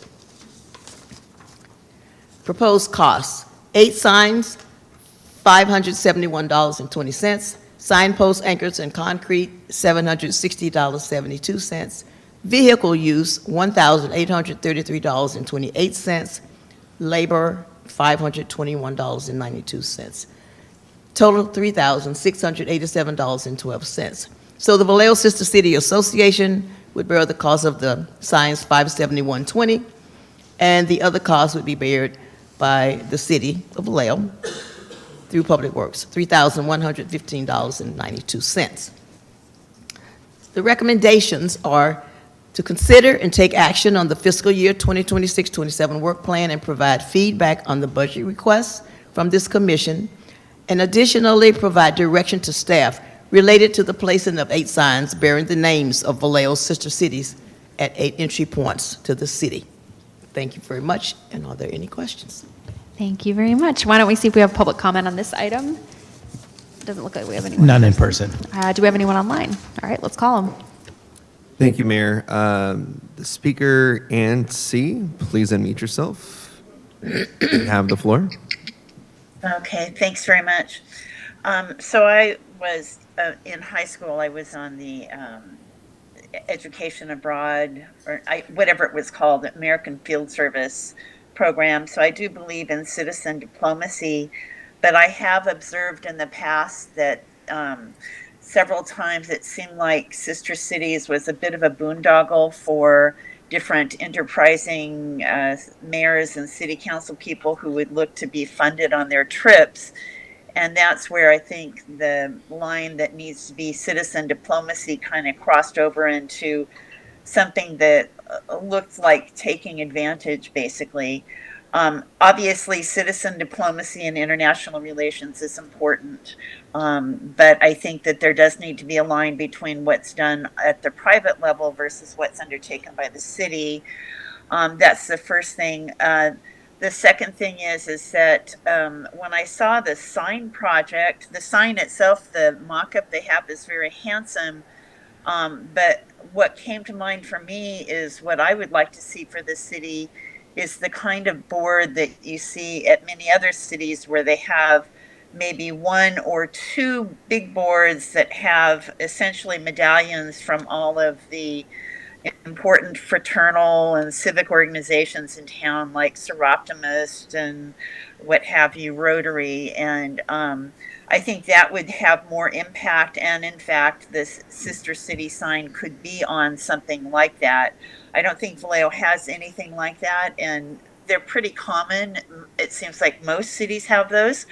And so it's rather than becoming, presenting ourselves and marketing the city of Vallejo as the sister city capital, I would prefer to see something along those lines.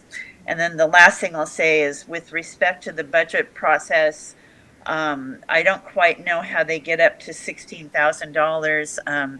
I think Sister City has had the enviable experience of being one of the better funded organizations for the city, and maybe it's time for other commissions to kind of have some sunshine and support.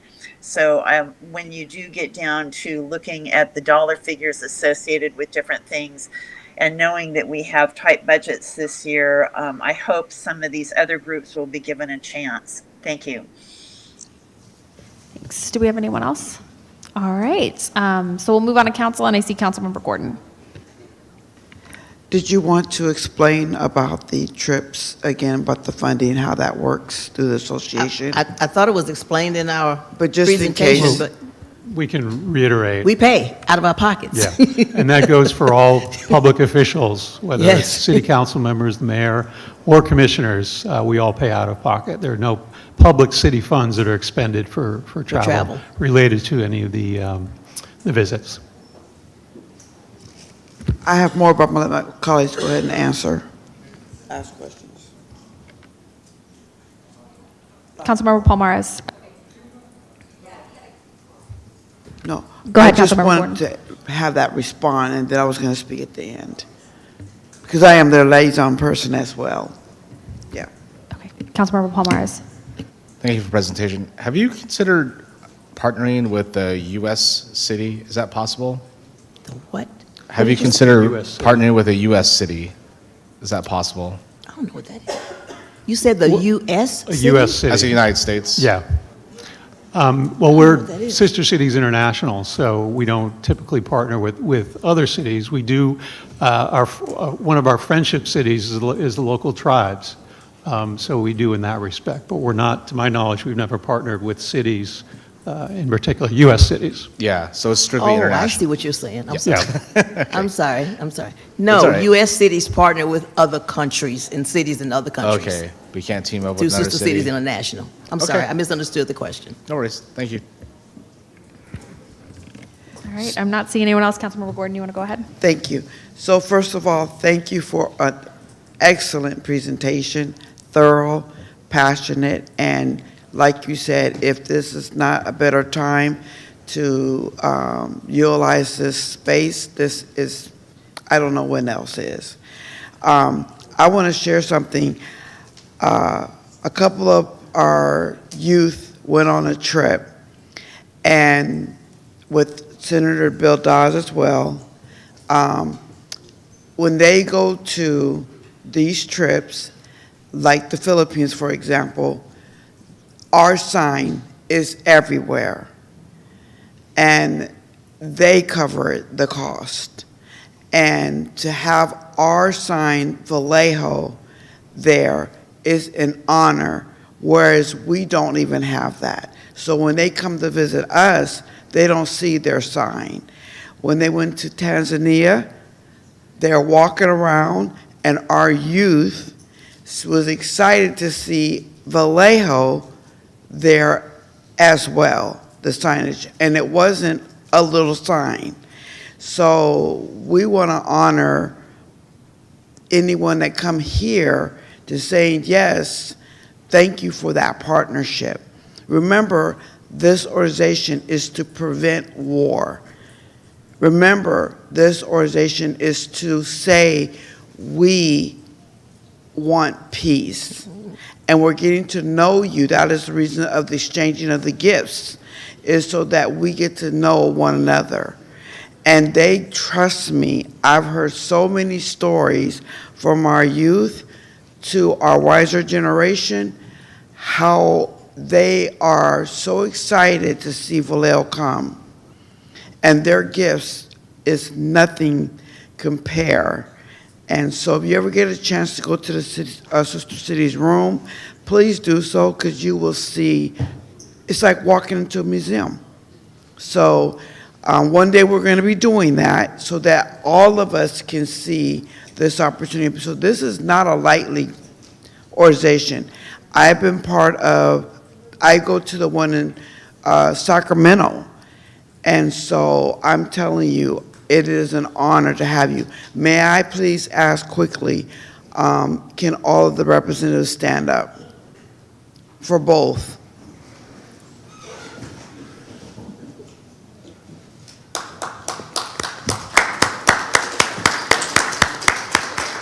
And trust me, there's many more. Thank you for being here. Councilmember Matias. Thank you, Mayor. So I'm a fan.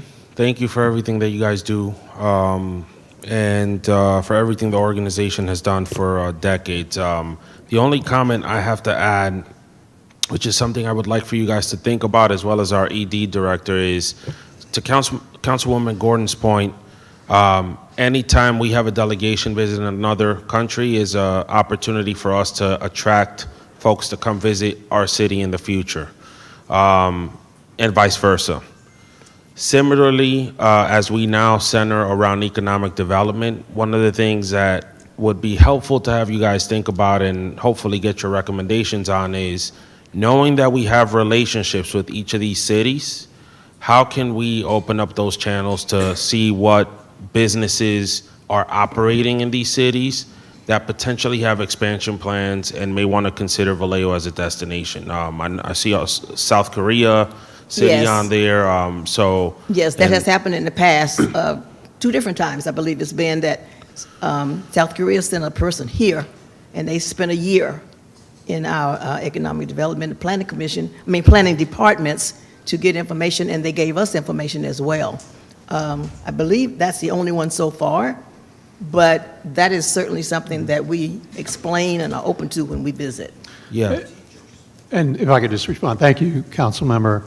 Absolutely, trade and business visitation are all things on our mind as we engage with other cities and countries. For example, for this upcoming trip to Ensenada, we've invited both the representatives of the Chamber of Commerce and the Hispanic Chamber of Commerce to participate, to promote business as well as international exchange. Thank you. So just something for you guys to sort of center in discussions this year. That would be my only suggestion, and thank you, Mayor, for the opportunity. All right. Well, thank you very much. I'll just Through the thank mayor. you for your work. We did have 2 in-person speakers that I missed, unfortunately. Okay. I'm concerned about the time.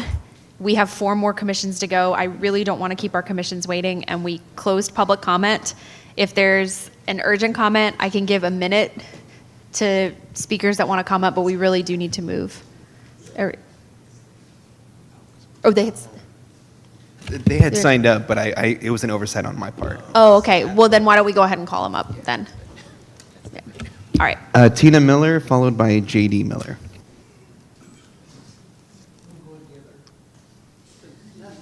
Thank you both. I'm trying to thread the needle to be efficient with the time and also give folks their time, so thank you. She said I could speak.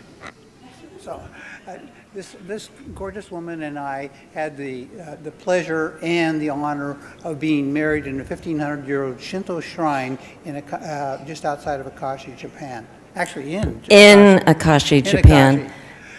For those of you who don't know, the city of Akashi also sets the time for the country of Japan, like Greenwich does in England. And we were married in this Shinto shrine. We were the first non-Japanese in 1,500 years to be married there. It was quite the honor, and we paid our way to fly there and be a guest. The enormity of it was televised to over 1 million people on the local television channels throughout the country. So if you're interested in all businesses are based on relationships, building relationships. If you're interested in building effective relationships, Sister Cities is the way to go, because there's no way that you could reach over, at that point in time, more than 1 million people locally, and we were also recognized when we went to Tokyo by locals there. So it's a very effective way of building business. And I have hosted over 30 years with different sister cities in my home. And one last thing, as an educator, and I'm retired now, but I did exchange with various individuals from the various sister cities in my home as a guest, and I was a guest in that particular sister city. I visited the schools. I spoke on behalf of the Vallejo Sister City Commission. I was a past chair, and also the Vallejo Sister City Association. I was a past president. Thank you for your time. Thank you both. All right, so I'll just have I have a little, one more comment from my part, just to thank the commission. This one, because it is diplomacy and there's a ceremonial nature, much of it comes through our office, and I want to appreciate Eric and the time that he spends working with this commission. I think we should applaud. Yeah, because it's we get a lot of interesting interactions in our office as part of Sister Cities. And with respect to the signs, I know that you all put a lot of time into everything you do, again, because a lot of it comes through our office. So I'm sure there was a lot of attention and thought put into those 8 locations. I would consider perhaps shifting some of those and putting something when you come off the ferry. If we don't have something already, I'm trying to recall, I know there's some stuff over there. There's a signpost over there. I don't know if it has in Sonata yet, if we need to update it, but I just wanted to mention that maybe putting something nice when you come in on the ferry would be nice, or put something nice downtown for the foot traffic. With that, why don't we have a motion to approve the work plan? Yes, Mayor. I move that we, for the Sister Cities Commission, we consider and take action on proposed work plan and provide feedback on the budget request, consider and provide direction on the possible installation of Sister City signs at 8 entry points to the city. All right. So we'll vote on the work plan, yeah? All right. All right, we are ready to vote. Motion carries All right. unanimously. Thank you all very much. That is going to bring us, we are not, I have to have the rules of parliamentarian here trying to keep us on time. So we are next going to move on to item F, which is our Commission on Culture and the Arts, and I will invite our commissioners up. We've got 4 more left. So we are just trying to save time for those at the end so they're not kept waiting too long. And we'll open up public comment on the Commission on Culture and the Arts while they get seated for anyone in person or online. And as soon as you all are ready, I'll turn it over to you.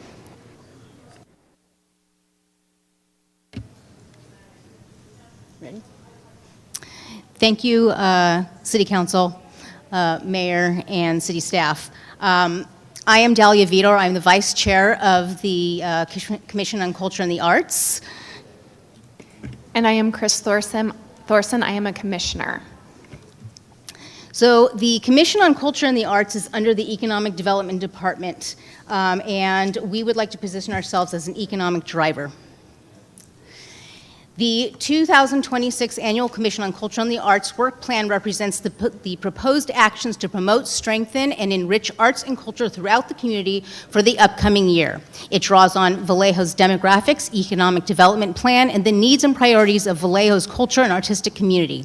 The plan also outlines strategies to secure continuous funding sources that will ensure ongoing support for individual artists, culture, and arts organizations, events, and activities consistent with the General Plan 2040 Update Arts and Cultural Element.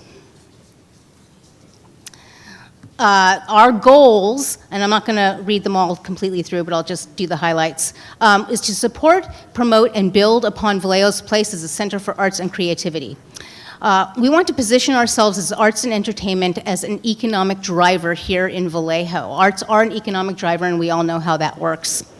Collect, conserve, and maintain inventory of city-owned art. We have a lot of art in storage that does need to be reinstalled, as well as public art that is available to the public now that we need to inventory and assess.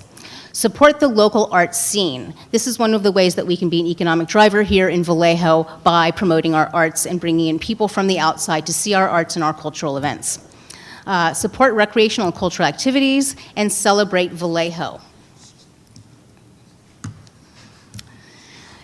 To go through our outline, would you like to? So our work plan outline includes promoting art and culture in Vallejo, positioning arts and culture as economic drivers, procure funds for culture and art projects, support, promote, and advocate for artists, collect, conserve, and maintain Vallejo's art collections, coordinate and partner with other commissions and organizations, align with California State's strategic art plans, and keep commissioners informed and educated.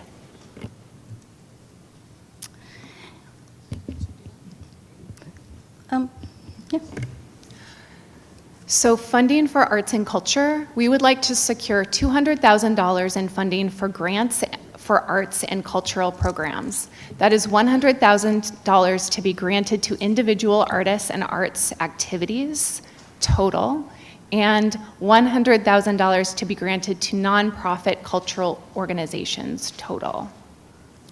We are also asking to secure Measure P funding for an asphalt art project that is $134,500 to create asphalt art to enhance crosswalks and intersections, and we would like to adopt a long-term funding for the arts and culture benefit. There is a long-term funding for arts and cultural benefit that is now in the attorney's office that does need to be reviewed and also brought to the city council. This has been going on for numerous years. This is just a small portion of our budget. We were requesting to create full-color brochures in the amount of $360, which would be designed for about $500, a rubber stamp for $15, and we would also like to attend the Arts and Cultural Summit in the amount of $2,100. Along with reinstallation of Silent Company, which is a major art piece that is here in storage on Mare Island. This piece is a major art piece of note, and as long as it sits in the storage, it doesn't have any real value, and there's nothing that the city can do to borrow against it. If it is installed, it does have value, and the city can utilize that as an asset. Our outline is to promote culture and arts in Vallejo, position arts and culture as an economic driver. Is this the wrong way? I think I went the wrong way. Sorry. Ultimately, a vibrant local arts community strengthens Vallejo's position as a regional destination for arts and entertainment. The downtown waterfront district continues to serve youth, visitors, and the region with music, theater, and entertainment. The arts can attract new businesses to complement and enhance existing venues. Citywide marketing and branding can increase the visibility of local arts and artisans. Collaborative promotion, coordination, and marketing of the Vallejo festivals and events can boost and impact attendance. And the city's film permitting program can attract film and television projects that continue to boost Vallejo's visibility and provide revenue for the city. Any questions? All right, thank you very much. Before we take questions from council, why don't we see if we have any public comment? Doesn't look like it. Do we have anyone on the line? All right, questions, comments from council. Councilmember Paul Morris. I don't want to take too much time, but I'd love to talk to you both about that asphalt art project. Just see how I can support. That's all. So feel free to reach out to me. Thanks. Thank you. Councilmember Bergenser. I actually had the same concept or question, so can you just talk us quickly about the pavement project? Yeah, so I'll give you a few quick notes and then feel free to ask more questions. So the Vallejo art, the title of the project is Vallejo Youth Create Asphalt Art for Safer Streets. And the project addresses two of Vallejo's compelling needs. One, safer streets, intersections, and crosswalks, and two, educational and leadership opportunities for Vallejo youth. And asphalt art responds to Measure P's goals of addressing streets, roads, and sidewalks to make public spaces safer and improve quality of life for residents, motorists, and pedestrians. We're proposing it as a pilot project that would produce 6 new murals in intersections with significant pedestrian traffic in each of Vallejo's 6 districts. So do you have the locations already chosen for those? Or We do not. Still in concept? Okay. So that would be, a public comment type of, working with council, likely. Okay, thank you. Mhm.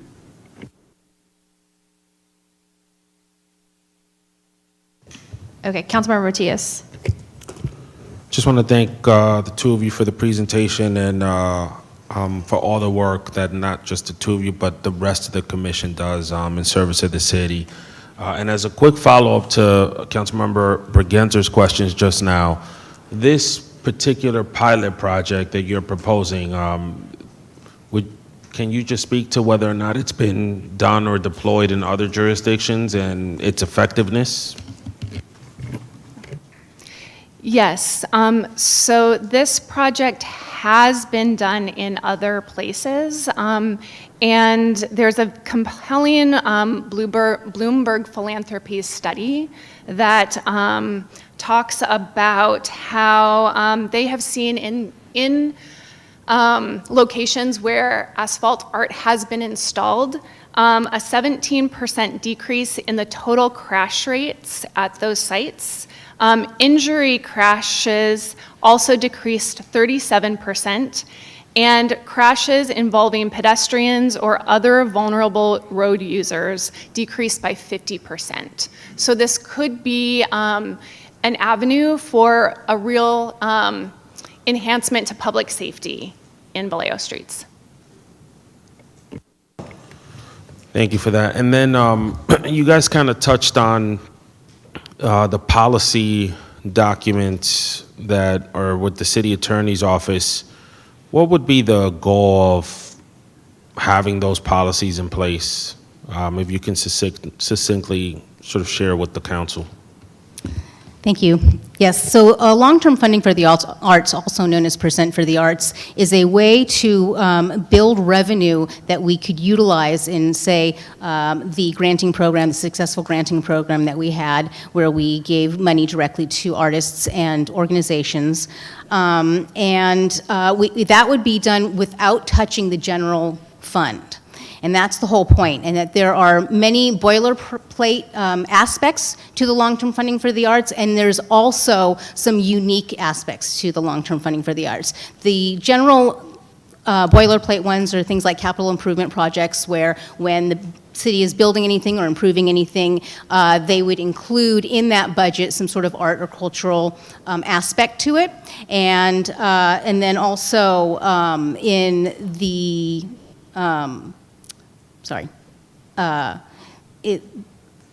There's also ways to utilize funds through the, we have a unique aspect of it where we request funds from home purchasers here in Vallejo voluntarily to build up a revenue stream.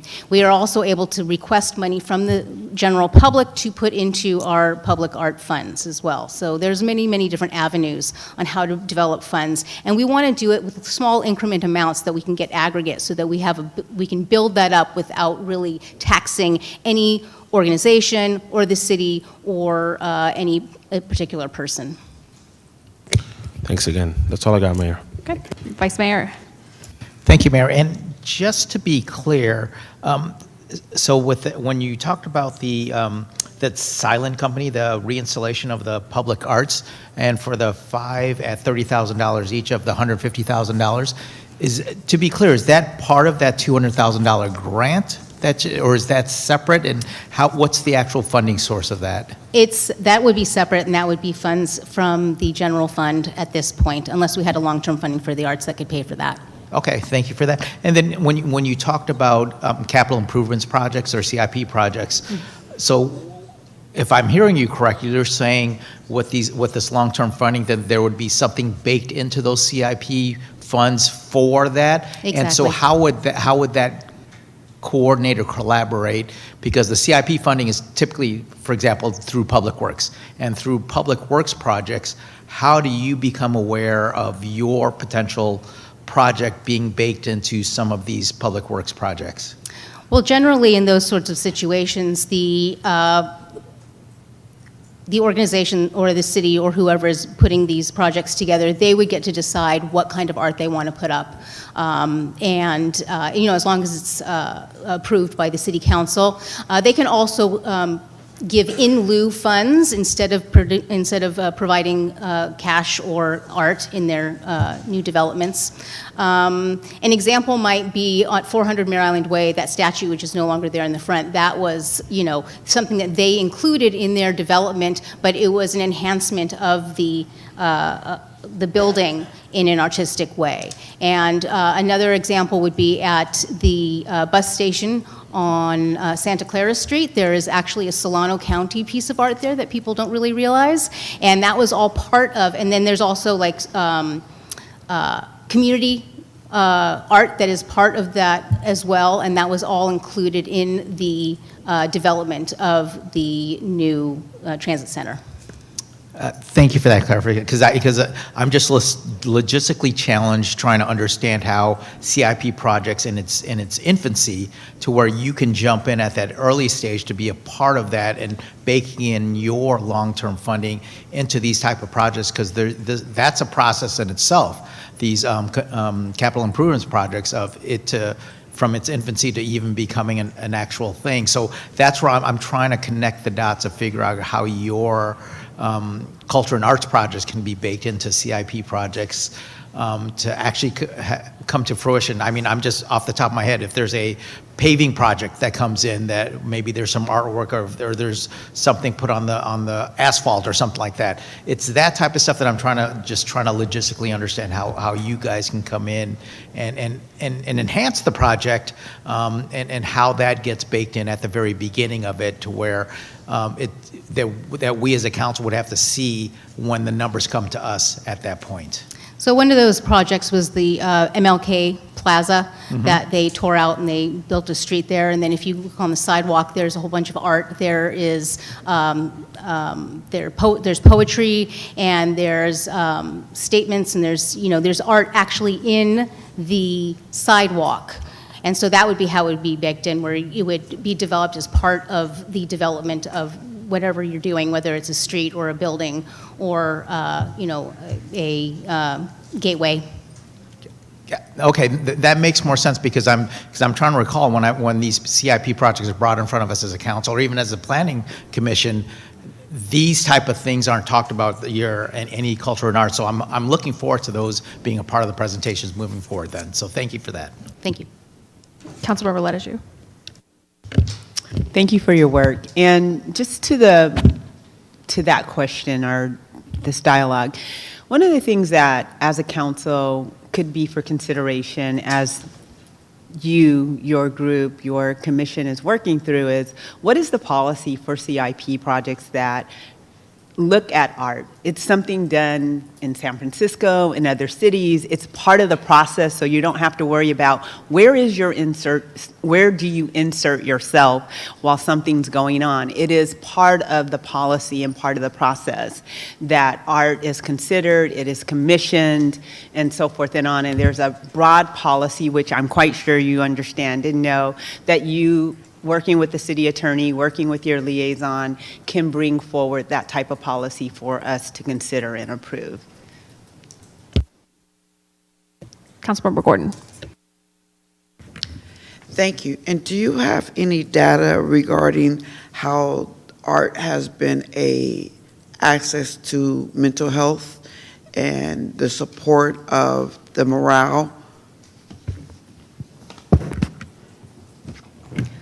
I do not have any data right now, but it is out there, and I'm happy to share a lot of it with you. I don't have any stats, but art and public health is a big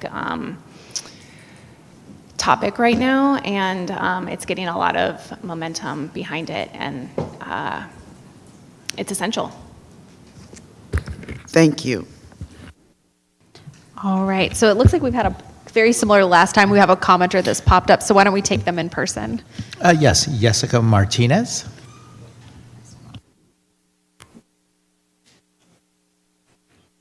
Hi, good evening, everyone. Hi, and you can raise, if you'd like, you can raise the podium on your lower right. There's a little toggle switch that you can, if you want to raise the height of it. There's a toggle switch. Oh, You don't have to, it's just if it's more comfortable for you. got it. There you go. Thank you. I just wanted to comment on the public crosswalk art. I had brought that up when I was on the Beautification Commission in 2019, 2020. At the time, Bloomberg did provide some grant funding for those initiatives. It also showed there was a strong correlation of having traffic calming measures that increase sales revenue for local businesses of 30%. So it's well within the interests, not just for traffic calming and beautification, but also economic development and planning. Separately, I know the McCune planning is coming up, but I'd like to talk to them as well. We talked last week to start maybe hosting events that could help raise budgets by having a small fee in which we have and showcase the art that Vallejo has, similar to the MoMA that does the night events. There's a couple other museums in San Francisco and in Oakland that host monthly nights that do raise money to provide support for these initiatives without taking from our general fund. Thank you. Thank you very much. And that actually segues perfectly into my closing comment, which was going to be, please follow up with Eric. I think we've already had maybe some small conversations about this. We're trying to figure out if Bloomberg is doing another funding cycle. The last one was January of last year, so they're due for one, and I think it's still active, and our office is happy to try and push on that. So for the asphalt art. We actually submitted for one of the Bloomberg grants a couple years ago. Okay, and we will, if we were not successful, that will give us even more oomph when we reapply, and we will push very hard. Thank you all very much. We really appreciate it. And with that, we will move on. Oh, we need to approve the work plan. I'm ahead of myself. Why don't I turn it over to the Vice Mayor? Yes, I move that for the Commission on Culture and Arts, we consider and take action on proposed work plan and provide feedback on budget requests for fiscal year 2026 to 2027. All right, let's go ahead and vote. I see mics, but are we hitting our mics accidentally for voting? Okay.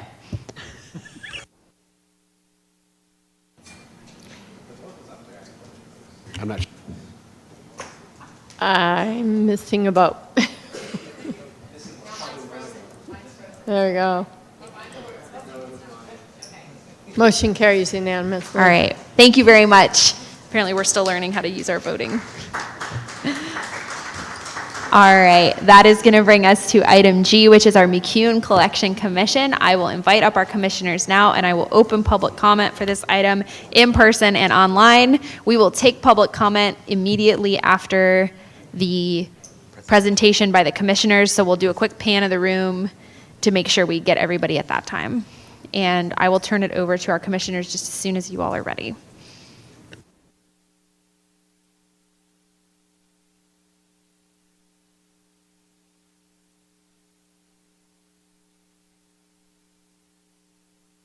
And actually, before you all start, I do want to ask the folks in the very back, if there are conversations, if you even are whispering, the noise in this room really carries. So the conversations in the back are actually audible up here. If you can be mindful or just step out. It's very, very misleading. I've been on the other side in the audience. It is unbelievable how it carries here. So thank you all very much. We appreciate it. With that, we'll turn it over to our commissioner. Yeah. Yeah, it's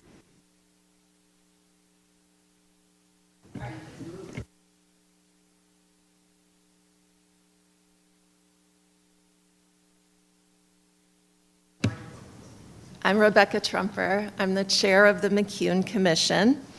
I've been on the commission. This is the first commission I've served on. I've been on it for about 2.5 years and chair since last June. In my professional life, I am a nonprofit administrator and raise millions of dollars for arts and cultural organizations and educational organizations and help them with community engagement. And I wanted to join the McCune Commission in order to bring that expertise to bear. My name is Joel Benson. I've been on the commission about 3 years. I'm a letterpress printer, and I work at Arion Press in San Francisco, making fine press limited edition books, much like what is in the McCune Commission collection. Excuse me.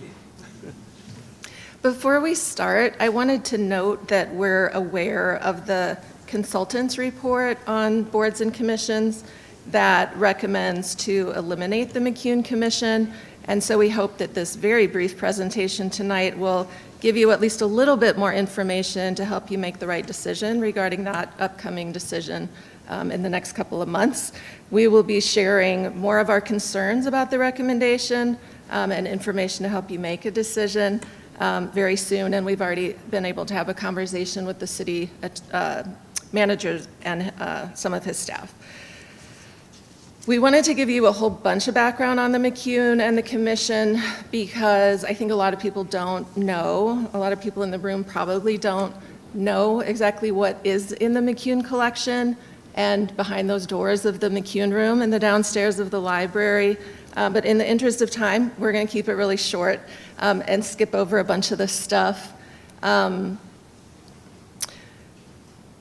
So just to say, the McCune collection is a little gem in Vallejo that exists because of the foresight of one citizen who is very civically engaged and who loved books. It's also here because of previous city councils at important junctures decided it was worth keeping the McCune collection as a public asset in Vallejo.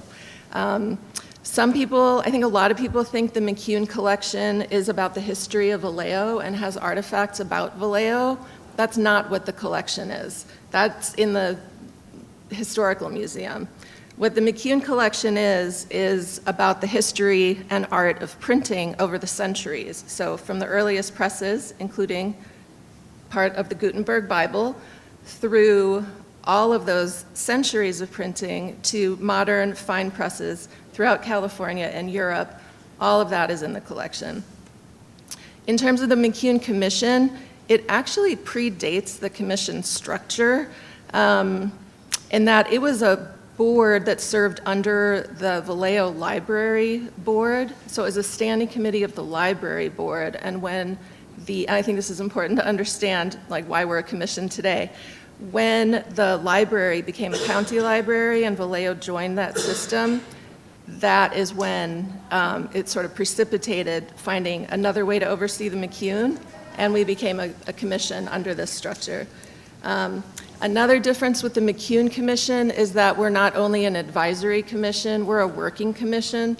So the members of the commission maintain and preserve and protect the collection. We hold the open hours, so there's public access to the works and items in the collection. We organize and staff events, and we manage the collection at no cost to the city.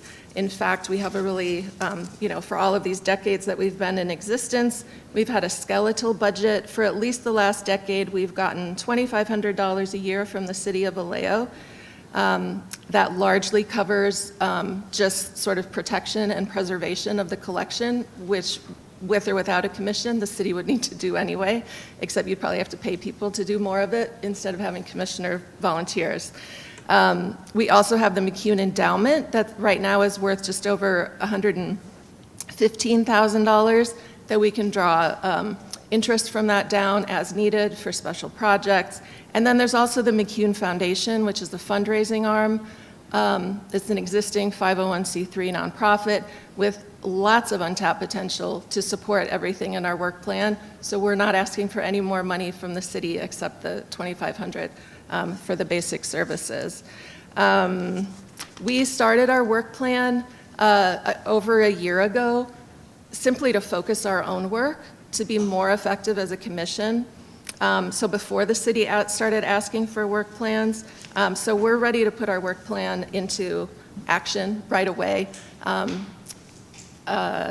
And so we're going to be asking you tonight to please approve our work plan so we can get started. So now to move into our priorities, I'll turn it over to Joel. Well, we came up with 10 things that we felt we needed to work on, but chose to focus on 3 just so that we didn't disperse our energies too much. The highest priority being cataloging. Right now, the catalog of the collection exists in an Excel spreadsheet, and the only way to see it is to come into the McCune room. And we would like to get the catalog into a professional format that is accessible through the website. There are very affordable platforms for this kind of thing, and it will increase the security of the collection and increase public awareness and access of it. The second priority is preservation.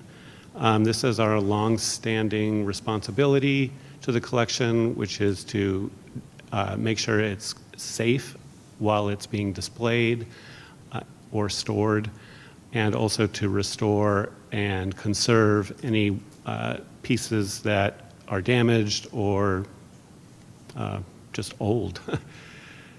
And the last priority is community engagement and public programming. This is something we already do. We host events. We are open for Friday art walks. We host art in the space from community artists. And what else do we do? I guess that's We've had a Sunday speaker series that we'd like to start up again. And so we just like to keep that program going because it is one of the big ways that we draw people in and raise awareness of this little asset of the city. So those are sort of the baseline functions that we want to enhance and focus on in the next year or two. But the real reason for doing those is sort of the extra benefits. So with a searchable catalog from anywhere in the world, with more proactive risk mitigation to protect the city's assets, and with increased public use and access, this plan will also help us increase fundraising and bring in more revenue for this public asset into Vallejo through grants, donations, fees for workshops perhaps, or even sales of merchandise based on some of the beautiful art that we have in the collection. It will enhance volunteer recruitment so we can get more people civically engaged because we'll be recruiting for specific semi-professional tasks that people would be happy to have as they're building their resumes. We want to be a part of enhanced downtown space activation in conjunction with all the other arts activities that you just heard about and economic development goals. We're in a prime location to connect in the 200 block of Georgia, the Ferry Building and downtown Merchants, so having more activity in this public building, the library building, and the courtyard that's adjacent to it would be a great connector.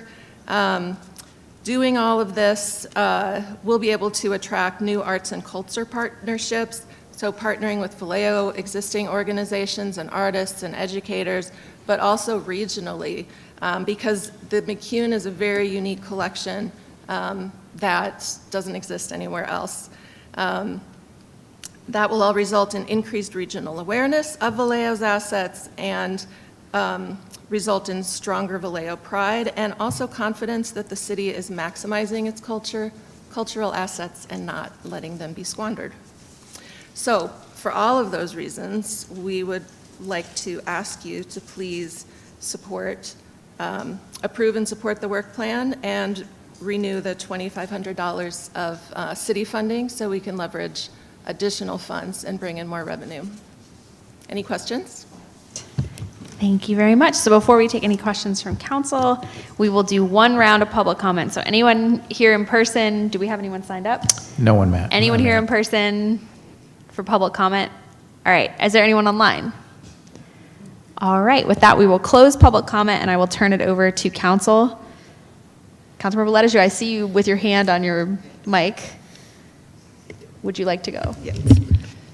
So I think it would be really interesting to the council as I'm really intrigued by a few things that you said. First of all, you're not asking us for anything other than the $2,500, but just your background in fundraising, the uniqueness in the different materials and arts that are a part of this collection.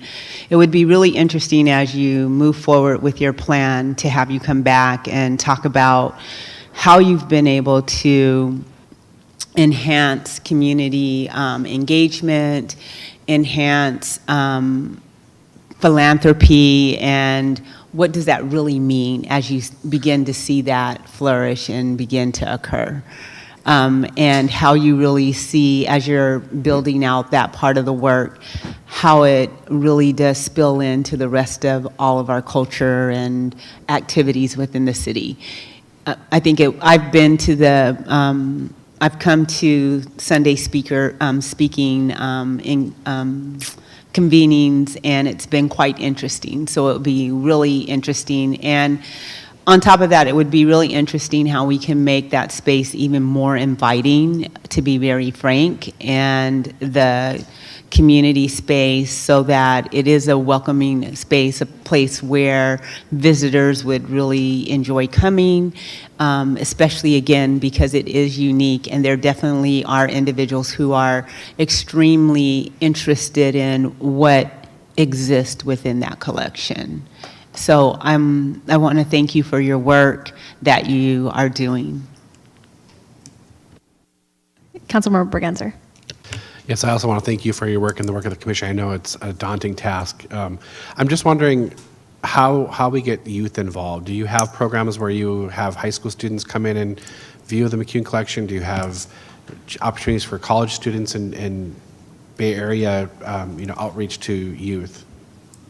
We don't have that engagement yet, but it's definitely part of the planning that we've been doing and the conversations we've been having. We've talked about the possibility of getting students from local colleges or universities to help with the cataloging project who are studying library sciences and museum studies.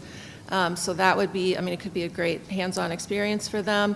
We're also talking about developing curriculum that is aligned with state standards so that educators could use the artifacts in the collection to bring school groups in. So everything from teaching the alphabet in the lower grades with all of our beautiful resources about fonts. We have like the ABCs in so many different formats, and we can send kids home with a poster that they see us print right there that they can take home with the ABCs on it.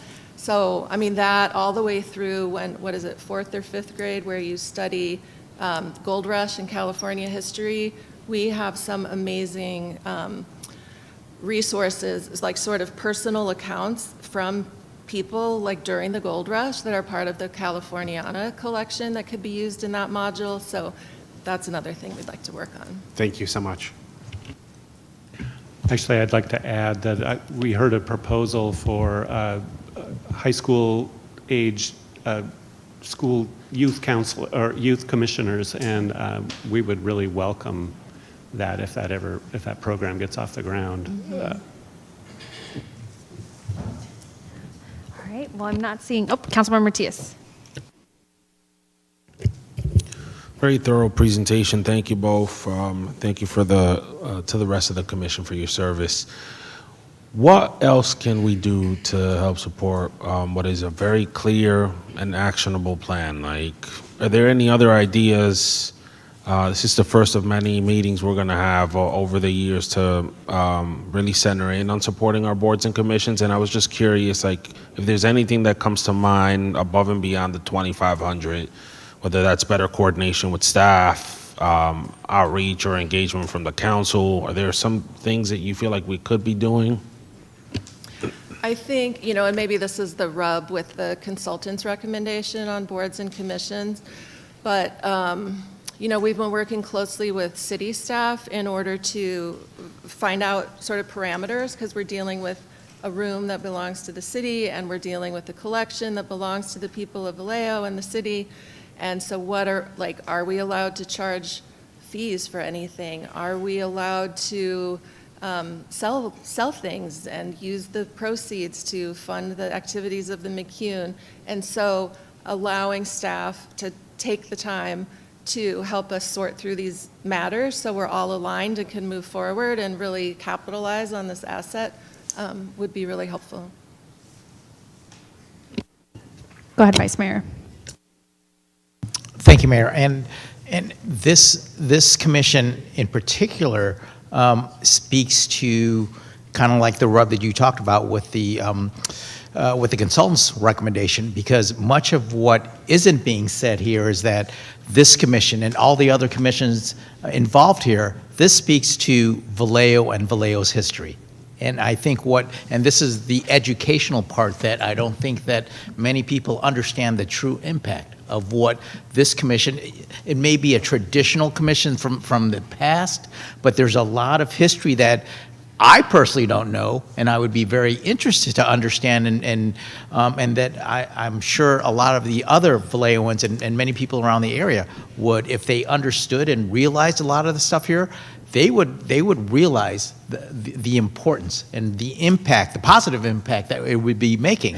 So I would be, so I'm encouraging us as a council to truly understand that obviously we have the consultant's report, and to truly understand what the true impact of what it may be, but understanding there's an educational and there's a historical impact that we're tampering with here. So I just want to keep that in mind, and for all of us to take into consideration.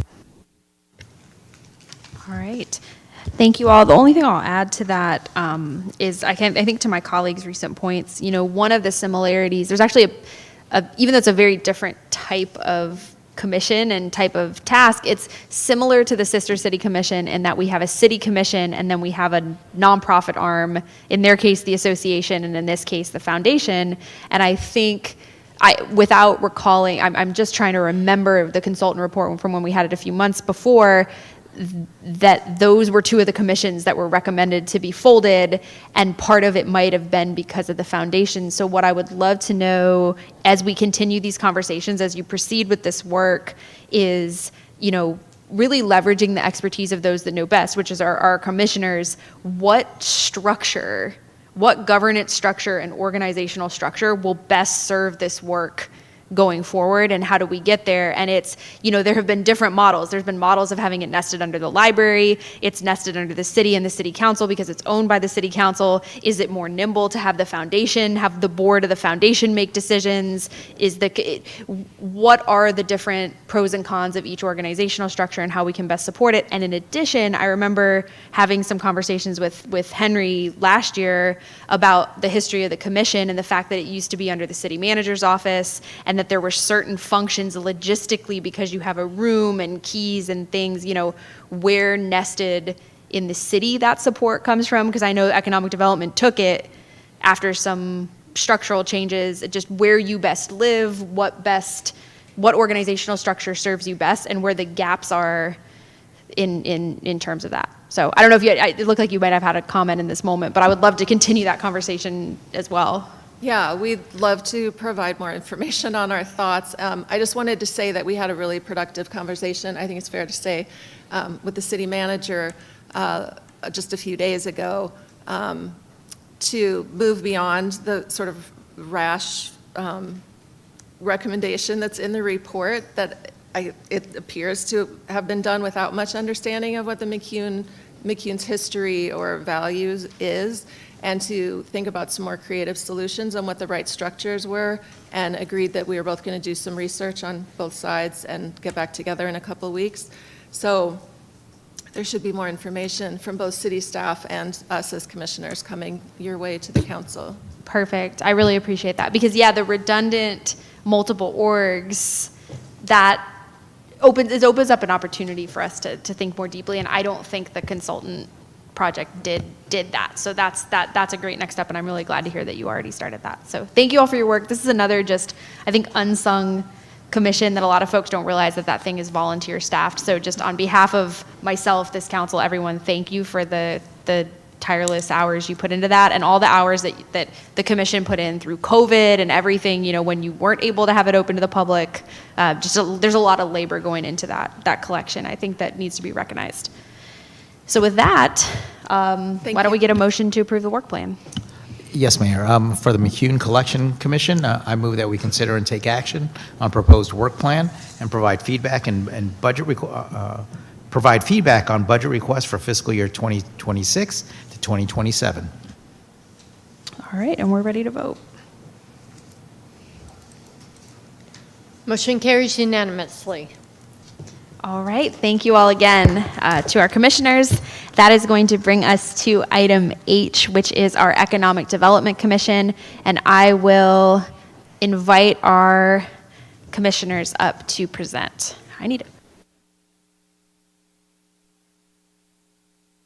I think we're going to take, why don't we take a 5, which usually ends up being a 10 quick minute recess, so we can all take a bio break without missing any of the presentation. So we'll come back we'll come back.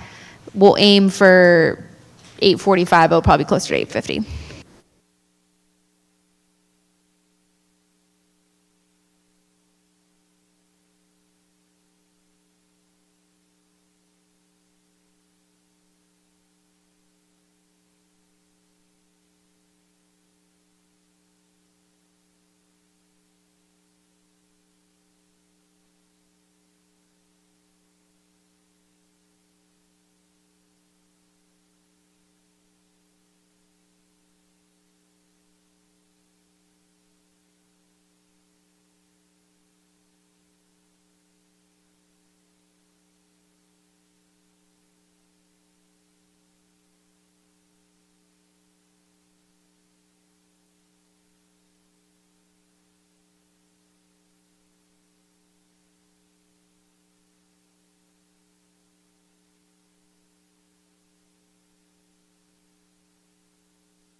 All right, we are going to make our way back.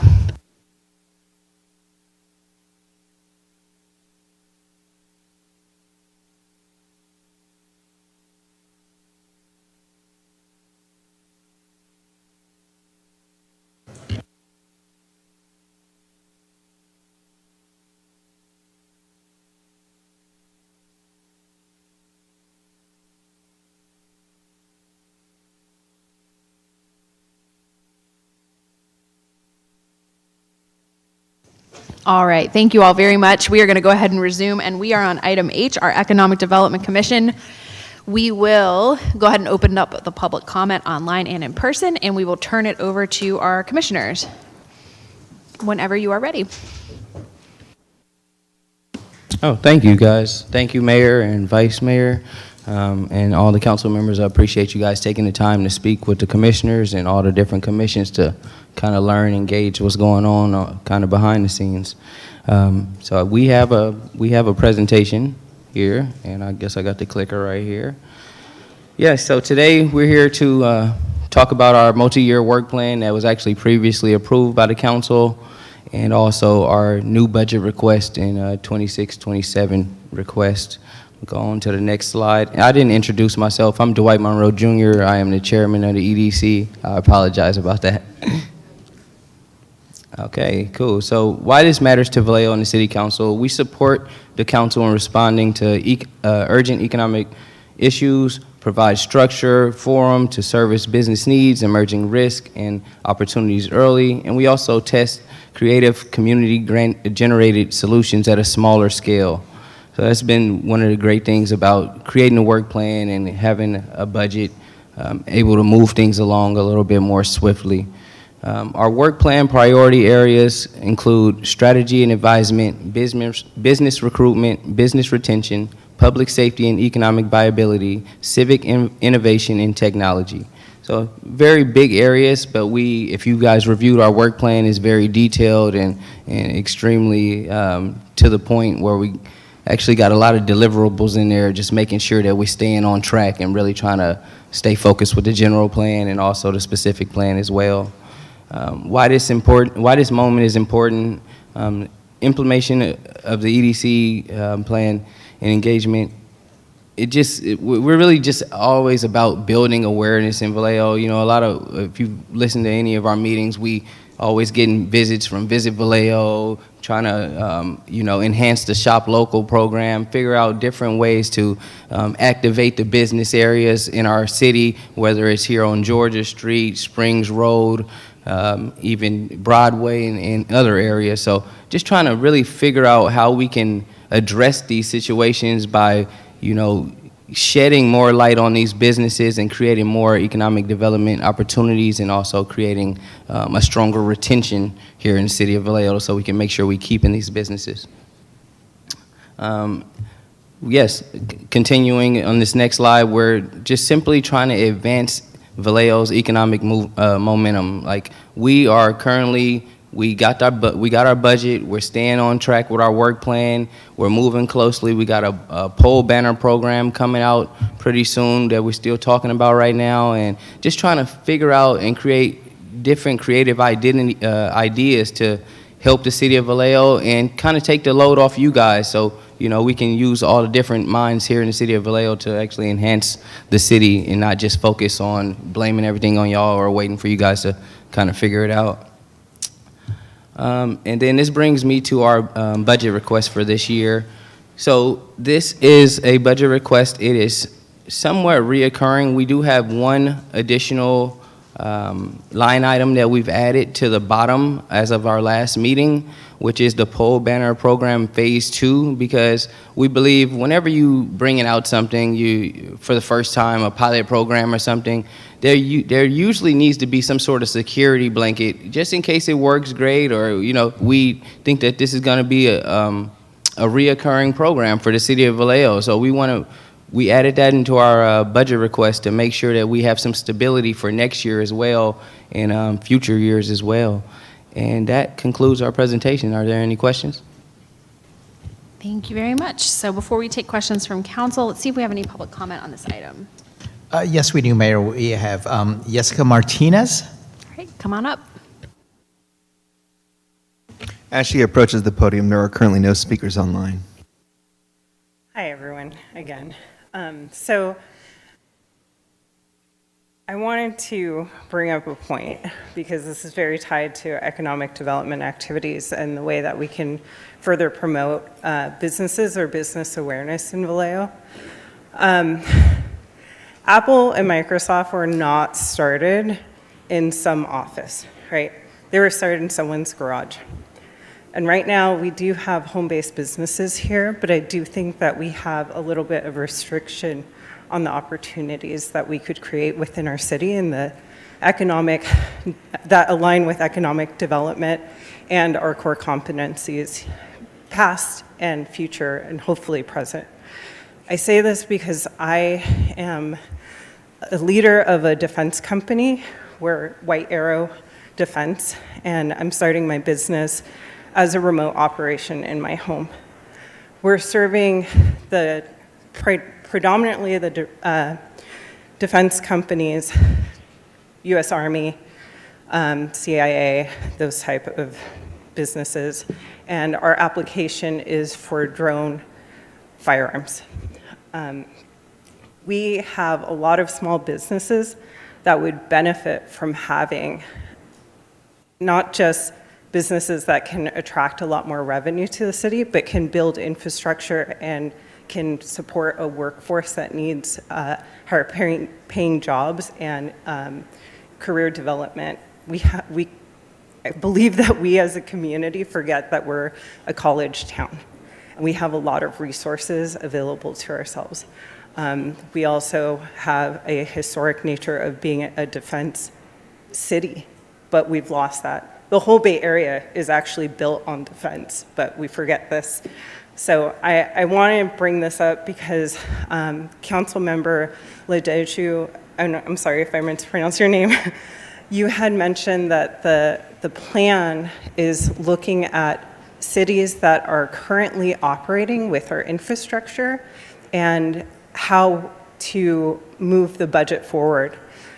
I wanted to suggest looking at cities that are operating beyond where our capacity is and seeing how our metrics actually are relevant to pushing our city progress forward. Because if we keep operating in the same space that we've currently been operating, we're not going to generate growth. It's not going to be year over year. We're going to plateau. We're going to be in the same situation that we've been before. Councilmember Matias had also mentioned having kind of an ROI lens or perspective on the commissions and how they're moving forward. I think this goes hand in hand. Where are we currently and where do we want to see ourselves in the future? And how do we really measure the impact of our dollars? And it's our dollars, it's your dollars, it's my dollars, right?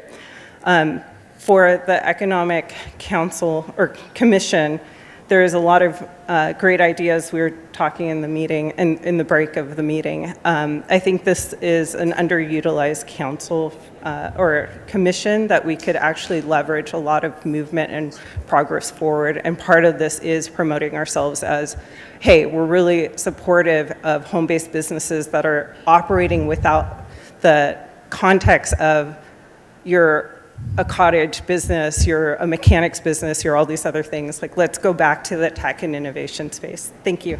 Thank you so much. Just checking again to see if we have anyone online. Thank you, Mayor. Yes, we do have one speaker online. All right, let's call him. Ann C., please unmute yourself. You have the floor. Hi, everyone. So this particular commission has been underutilized since it was first developed, and I have to take my hat off to the previous council members and liaison, Amina Loera Diaz, and then Alex Matias and Calvin Harrell, who really worked to elevate this commission to where I think it needs to be, which is it should be one of the most important commissions for Vallejo, given our just crying need for economic development. What I would like to see from this commission is maybe a little bit of a flop in terms of priorities. They talked about business recruitment as well as retention, and I think right now retention is probably the more pressing thing that we have to do and the easier thing to accomplish, since people have already made a decision to be in Vallejo. I think that's easier to achieve. I do think that the commission could take a role in helping bring together what I would call business roundtables. And in this, I'm thinking of businesses that share either a geography or a type of business, and bringing those interests together so that those voices could be heard, and then the commission can feed that back to the city. And in this, I'm thinking of what Annette Taylor had done with the city in developing the last downtown specific plan we had, where she was part of the leadership that brought together, I want to say it was 50 people over a year's time frame to really hash out what went into the downtown specific plan. That would be a tall ask, and obviously that would be something that staff would have to be the major lead on, but the citizen efforts could really help there. And then the final thing I would like to see is outreach based on encouraging participation with some of the other commissions where they're doing things that could bring visitors into Vallejo. So whether it's the Arts Commission or the Cultural Commission, maybe look for synergistic projects across those two kind of those areas or any other areas. And I guess the last thing I will say, and maybe I should just bring this to the commission directly, is there are a lot of professional organizations in the Bay Area that have monthly meetings. I call them the rubber chicken meeting. And in those meetings, there's always an opportunity to stand up and introduce yourself. And I think how great it could be if somebody from Vallejo was to be at those meetings saying, if you are an entrepreneur, come to Vallejo and locate your business here, whether it's a home-based business or what have you. Anyway, I think that there's an opportunity there. And thank you very much. Bye-bye. All right, thank you. Any other speakers? None at this time, Mayor. All right, with that, questions, comments from council. Councilmember Matias. I will be quick, Mayor. So just want to thank the incredible work that you and the rest of the team are doing to start to implement that work plan, Chairman Monroe. This year is very important to our city to start to have those conversations that the public speaker was alluding to earlier, and to also get to action. And so just at the last meeting, for your awareness, there was a referral that we sent over to the Economic Development Commission to really have you guys have a discussion around what it would take to attract the specific types of business under 4 different sectors that our strategic plan calls for. And so would love an opportunity to have you guys with some cadence come and report to the council on how those discussions are unfolding and what are specific recommendations that are actionable and we can get off the ground right away that we could take to attract new business to Vallejo, and as Ms. Carr alluded to over her public comment, to keep the businesses that we have. We have so many entrepreneurs in Vallejo, so many folks that I see, whether it's out of a shop, out of their garage, out of their home, you name it. We have to figure out a way to get them into brick and mortars if that's what they choose to do, or to help them expand at their place of business here in town. So I'm looking forward to the continued partnership, and would just really urge you guys to hone in on the strategic plan and to help us figure out how we can start activating some of those recommendations in the next couple months. Thank you. Vice Mayor. Thank you, Mayor. And to piggyback on Councilmember Matias, he and I have been in quite a few conversations over the past year, and he being the liaison to the economic development, and myself being a planning commissioner for over 7.5 years and being the liaison currently to the planning commission, we've actually been in conversations of looking at this as a dual prong approach, to where planning commission along with economic development, that is kind of like the spearhead, because for many businesses, you need to be located in a certain spot, and that's where the planning commission comes into place, to where that establishes in certain areas. And for those that paid attention last week to our city council meeting, or city council meeting, Councilmember Matias tasked the Planning Commission to actually look at the general plan, look at specific plans to reevaluate, to see what can we improve, what can we work with. And like I talked about, where he and I have been in collaboration, we've actually been talking about both the Planning Commission and the Economic Development Commission collaborating together to identify not only plans, but looking at ideas and concepts of how do we improve certain specific plans, talking about Sonoma Boulevard, talking about Tennessee, those corridors, to see if we can identify better ways to not only increase or improve the planning, the general plan or those specific plans, but see how does that positively impact the economic development opportunities there. So those are the type of collaborations that he and I have been having that I think that can, across the board, touch on many of our commissions from that perspective. So I'm looking forward to those type of collaborations. And at our planning commission last night, that was our big topic of conversation, because we're one of the commissions that isn't here tonight with a work plan.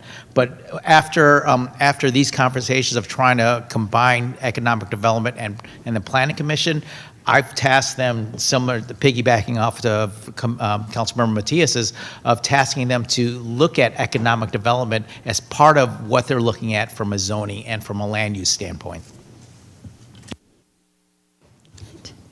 Councilmember Ledejoux.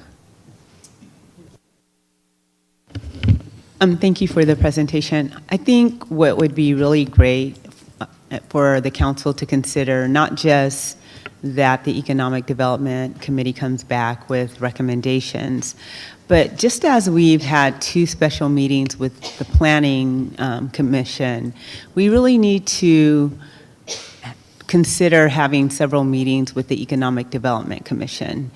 And especially with the fact that we are saying economic development this year is really pressing, and we need to really put our foot on the gas and get going in this area. So I would really like our council to consider how we can have several meetings, strategy meetings with you and all of us talking together, and framing that around a certain set of material so that we all can really have a collaborative dialogue around where are we going and how are we going to get there. And then also bring in the Planning Commission at some point in those conversations, because there's no reason why the 7-member body has to do the work alone. We have wonderful individuals on our commissions, and we need to utilize all the power that we have and just really work together and use all the capacity that we have with the many branches that we have, versus it just being 7 council members and the city staff. And this is the possibility. The possibilities are endless when we use our resources, when we empower our resources to come alongside of us and be thought leaders with us. So I would like to say that to Council Member Matias and Council Member, our Vice Mayor, that we really need to think about that, to our city manager, how can we make this happen? And for the council to really consider doing a couple joint sessions around specific topics. Councilmember Palmares. Thank you, Mayor. Thank you for your presentation, Mr. Monroe. So a couple of things, just to put a bug in your ear. I saw that you mentioned arts and beautification or something like that as part of the economic development plan. So I just want to kind of guide you in the direction of, if you haven't already thought about it already, but just in terms of supporting our businesses, not so much the beautification process, but trying to get things that get folks to gather and linger. So like street furniture that's like bold and bright and something like that. So not just necessarily like a painting or a mural, but something that just like induces people to gather around. And I think that's kind of an important step for places that are kind of dead zones, where there's a storefront, but it's no place for anyone to, say, sit and hang out. So just to put a bug in here, that's something to just consider in terms of how we can support our businesses here. But also, I invite you to just, we could find each other's emails, but let's have an offline conversation. I'd love to talk to you more and the commissioners as well about clean energy manufacturing, defense tech was mentioned, but also shipbuilding and repair. So just, these are conversations that we have, but I haven't had these conversations with all of y'all. So that'll be great to make sure we're all on the same page and we're running on all cylinders. So thanks. All right, thank you. I don't have anything to add to what was said. A lot of work to be done, a lot of room to grow there. So just thank you again. Did you have another comment? Yeah, just one comment was made, public comment about the business roundtable. So that's actually something that we did put in our budget this year, that we want to start having more business roundtables, different places to gather, maybe invite the Solano EDC, the Vallejo Chamber of Commerce, the PhilAm, all the various chambers of commerce, and try to get business leaders in the same building and kind of really brainstorm and orchestrate ideas and plans. And then lastly, I know that the commission will greatly appreciate sitting down with the council, even if it's on an individual basis or a collective basis like this. I know that all of the commissioners would highly encourage that conversation. So we definitely welcome that anytime. And just, I know you guys' schedule is busy, but I'm sure we can work it out. Thank y'all. Thank you very much. All right, with that, we have a work plan to approve. We always forget to actually close out the item. We got to take a vote. So I'll turn it over to the Vice Mayor for a motion. Yes, Mayor. For the Economic Development Commission, I move that we consider the multi-year work plan previously approved by council and provide feedback on the fiscal year 2026 to 2027 budget request. All right, and we're ready to vote. Yeah. Motion carries unanimously. All right. With that, thank you all. That will leave us with our last item, which is item I, the Surveillance Advisory Board. Thank you all. This will be our last item of the evening. We've got members in the audience, but it looks like it's Mr. Stewart. Come on up, and we're going to open up public comment for anyone wishing to address the council on this item, and I'll turn it over to you as soon as you are ready. Yeah, I hope you don't mind if I stand here. I've been sitting for a while. So, good evening, Council. Tony Stewart, board member for the Surveillance Advisory Board. You can always tell which role I'm in by the name tag. So obviously our board is more of an oversight board, different than most of the boards that presented tonight.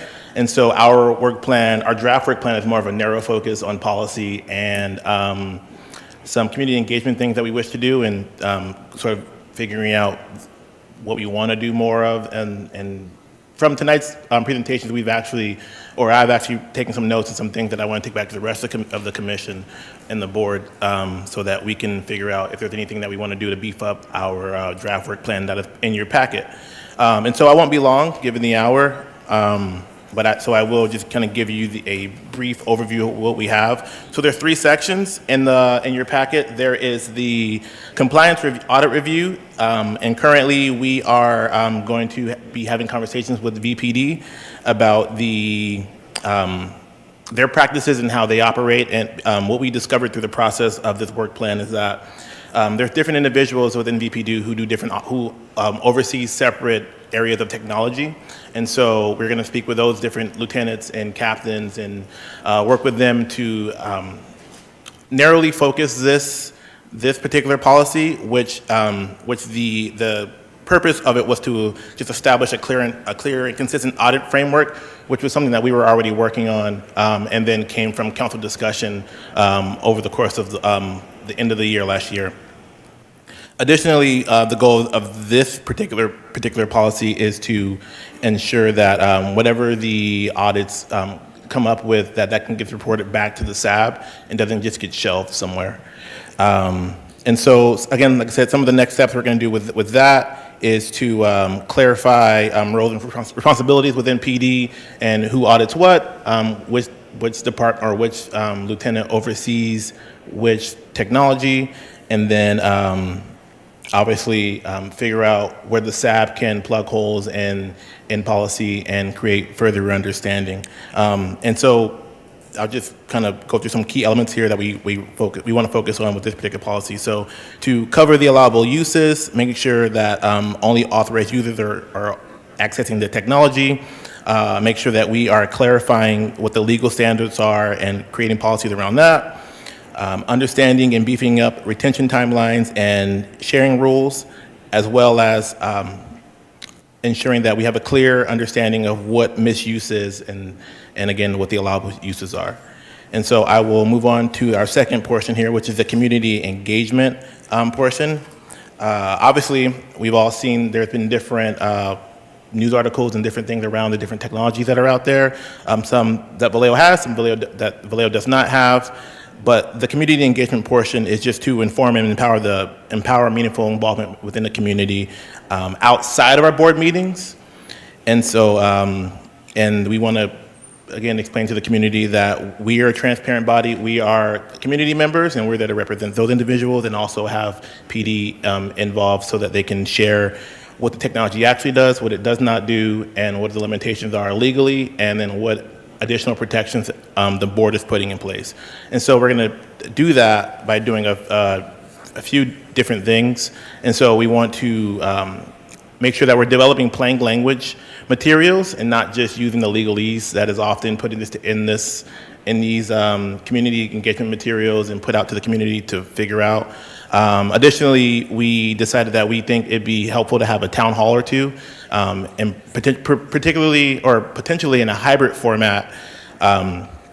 Depending on how we develop that as a board, it could be a roaming thing, or it may be just a one time a year thing. But that is something that will be up to the rest of the board. What else? Oh, and then additionally, just working with different community organizations to expand outreach and participation, but also to create better understanding about what technology the city has. And you'll see later on that there could be a cost associated with that, because the goal is to not use this facility or the Vallejo room, but if there are not any city facilities elsewhere that we can use free of cost, then there could be a cost associated with that. And then the last portion is the identifying external subject matter experts. So in the ordinance that establishes our board, in section B of 2-27-30 or 030, section B, it establishes that our board is entitled to seek a subject matter expert. And so if that's something that the council, if we cannot get pro bono support, it is something that we would like to seek funding to potentially have folks on a retainer or some other way to get folks to provide support to the board. Those of you who follow the meetings or to our liaison, we have a number of members on the board who are, I would consider them experts in the field, but I know that they don't plan on being on this board forever.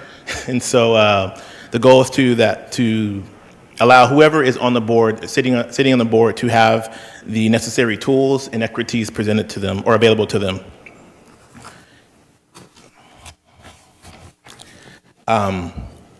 And I'll elaborate on why we need that, just to give, for folks who are familiar in the space, to give us expert information on new technology acquisitions, on renewal of existing technology, folks who have backgrounds in audit and compliance backgrounds, data retention and sharing policies, and then folks who have strong backgrounds in civil liberty protections, and who can really inform us on emerging technologies like facial recognition, cell site simulators, and drones. I'll skip to the end here. So preliminary estimates of our budget, we were thinking about $10,000. To be frank, that was kind of the back of the napkin math, and some support from our liaison to submit a number to you all. But also that is pretty standard for what we're looking for. I think $10,000 is something the city probably spends on any line item on any given day. And so from our perspective, it's well worth the cost to inform community members such as ourselves, but also the community at large as to what technology, again, is out there, what the actual uses are, and what the law allows, and then compare that to what Vallejo has written into its ordinances. And so with that, I will conclude and take your questions. Thank you. Thank you so much. All right, before we take Questions, comments from council? Do we have any public commenters on this item? None signed up. All right, how about online? None online at this time, Mayor. All right, last call, going once, going twice. We are going to close public comment, and I'll turn it over to Councilmember Genzer. Thank you, and I just want to point out, to start off with, that this group has worked really hard. They aren't allowed to meet every month, and so to pull this together, they were at a really tight time frame. So I appreciate all of the efforts that the commission has put forward to put this together. Also, with technology just exploding in our world today with AI, I think that we need to have every wheel in the game to try to make sure that we are on top of this, to make sure that we are not exploiting our citizens' rights, and making sure that we still give the police everything that they need, the tools that they need to make their job as most effective as they can, without losing some of those civil liberties. So I fully support this, the commission's request. And Mayor, can I respond to that real quickly? I appreciate you noticing that we were kind of on a tight timeline. If not for us creating our ad hoc committee before the request by Councilmember Matias, I would not be here. We set up our ad hoc committee, I believe it was in September or October. And then obviously we only had bi-monthly meetings. And so, but not for you all pushing for us to have monthly meetings, we would have only had one meeting prior to today. So I appreciate that. And with the time that we have now, we're definitely going to beef this up, and hopefully we will have something back to you by budget time. Thank you for that. Councilmember Palmares. Thank you for the presentation. Is part of your charge as commissioners to also research proactively what technologies are out there that could both serve in the public safety space, but also preserves the First Amendment rights and so on and so forth? I mean, are you simply just waiting for the VPD to bring, hey, like, is this okay? Or are you actively searching for like what else is out there that's better for our community? Well, correct me if I'm wrong, City Attorney, but I believe the ordinance is, for lack of a better term, reactive for our board. However, we are seeking ways to be proactive on certain technologies and policies.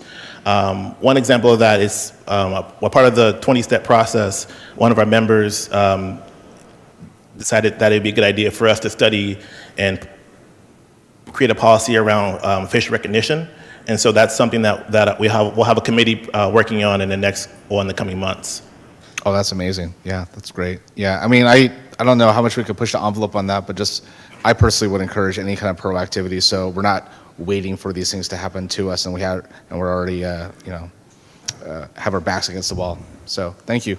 Well, I would agree, and some of I'm kind of a nerd of like the civic process, and so if I have to add it to our work plan so that you all can approve the ordinance change, I will do so. Actually, I would support that. I mean, if the rest of the council would concur. Yeah. Thank you. Great. Councilmember Ledeju. I just want clarity. Councilmember Genzer stated that you're not allowed to meet every month. So No, we are now. Okay.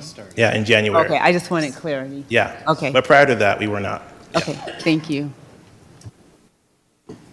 And I will close out. Oh, I'll go over to Councilmember Gordon. Thank you. Did I misunderstood you to say, first of all, thank you for a wonderful presentation, Commissioner. Did I misunderstand you to say that you were never intent to meet at the Vallejo room? No. So the goal of our community engagement plan is to provide a space for community members to be more comfortable, maybe at a different time. Currently, we meet on the third Thursday at 6 p.m. in the Vallejo room, but that may not work for everyone to show up to that meeting.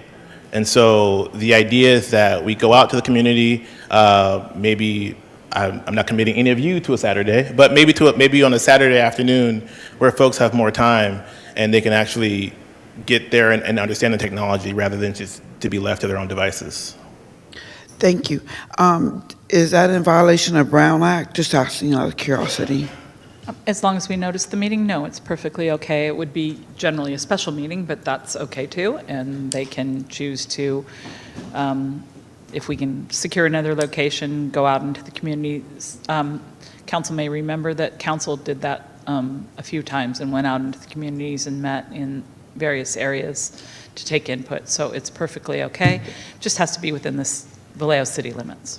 Well, I think I was kind of going to like making sure that folks can call in and, having concerns and things like that. And so I was just making sure that the Vallejo room is still available to you, and you didn't have to worry about anything, that it was available to you. Yeah, no, the particulars around how we're going to structure it, though that's still something that we are deciding.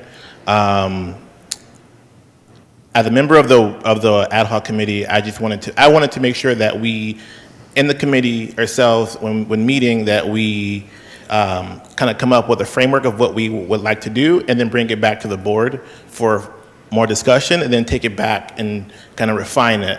And so I think we're at the point after this meeting where we may take some of the feedback from you all and some of the notes that I'm sure some of us are taking from the other commissions, and build upon that. And it may just be 2 or 3 of us at an open house with some members from PD who are just sharing and talking about technology. It could very well be that. The intent wasn't for it to be a meeting of or a quorum of individuals to be there, but again, just to share the information with the community. So, for example, like a neighborhood watch meeting. More or less, yeah. Okay. In that sort of framework. Okay. Thank you so much. I appreciate that. You're welcome. Clarity. Councilmember Bergenser, go ahead.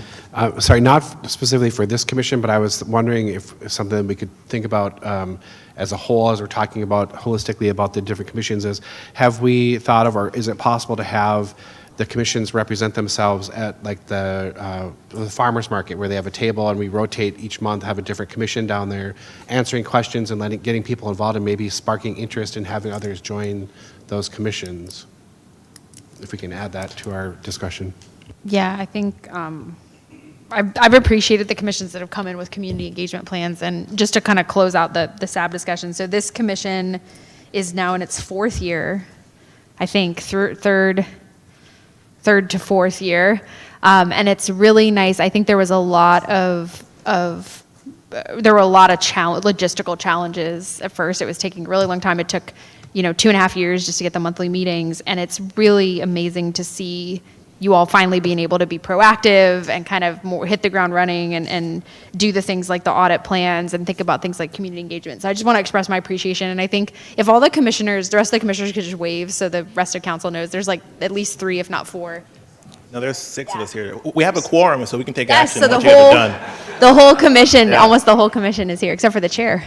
So thank you all. I just want to appreciate your work and thank you for all that you're doing. Because this is, as Councilmember Bergenser said, I mean, it feels like every week we're getting a new news article about a data breach, companies, these concerns over all these different technologies. And we are, in many ways, at the forefront, having this commission already set up and having you all ready to go and respond to this. So I'm very, very grateful to have you there in that position.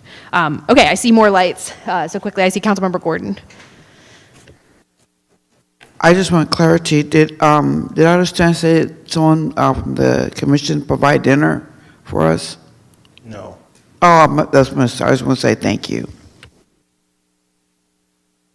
Go ahead, Vice Mayor Matulik. Thank you, Mayor. And one of the things, one of the prominent feedback that I get for this particular commission is the fact that our forces in the Vallejo Police Department are lower than we would like right now, and a lot of people are looking to technology to help with the enforcement aspect of it. Is that one of the primary roles of SAB, and can you help share any of that information to the general public? I'm having a hard time hearing you. I'm so sorry. I'm sorry. The question I had was, I get a lot of community members looking to SAB to potentially look at being an enforcement mechanism through technology of a lot of things that maybe go undone, like people driving through stop signs, people doing this or that. And the question that I regularly get is SAB part of the technology aspect of trying to enforce a lot of the laws and ordinances that the city has?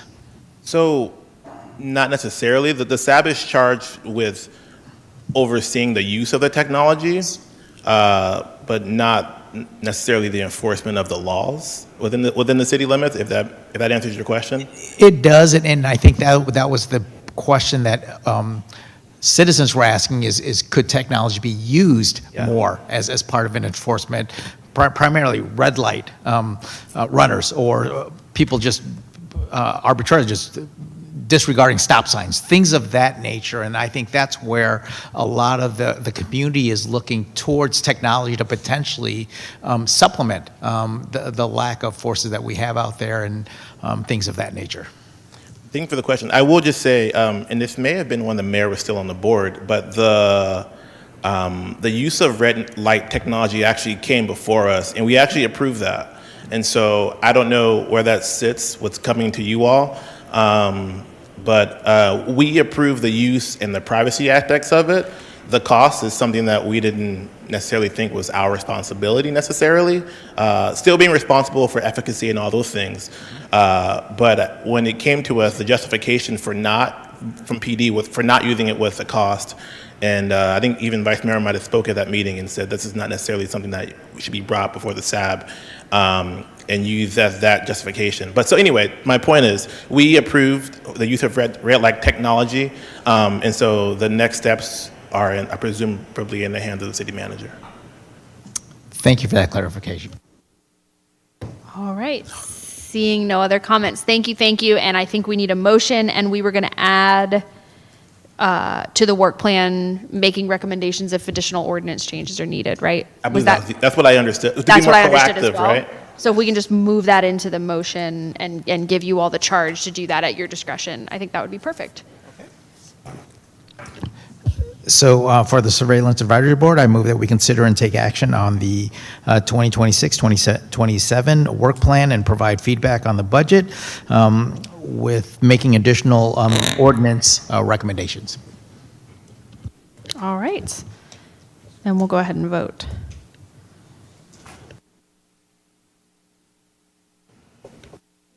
Motion carries unanimously. All right. Thank you very much. Thank you to our SAB members and the rest of our commission members that are still here. Excellent first crack at the special meeting focused on our boards and commissions. And with that, we will adjourn at 9:34 p.m.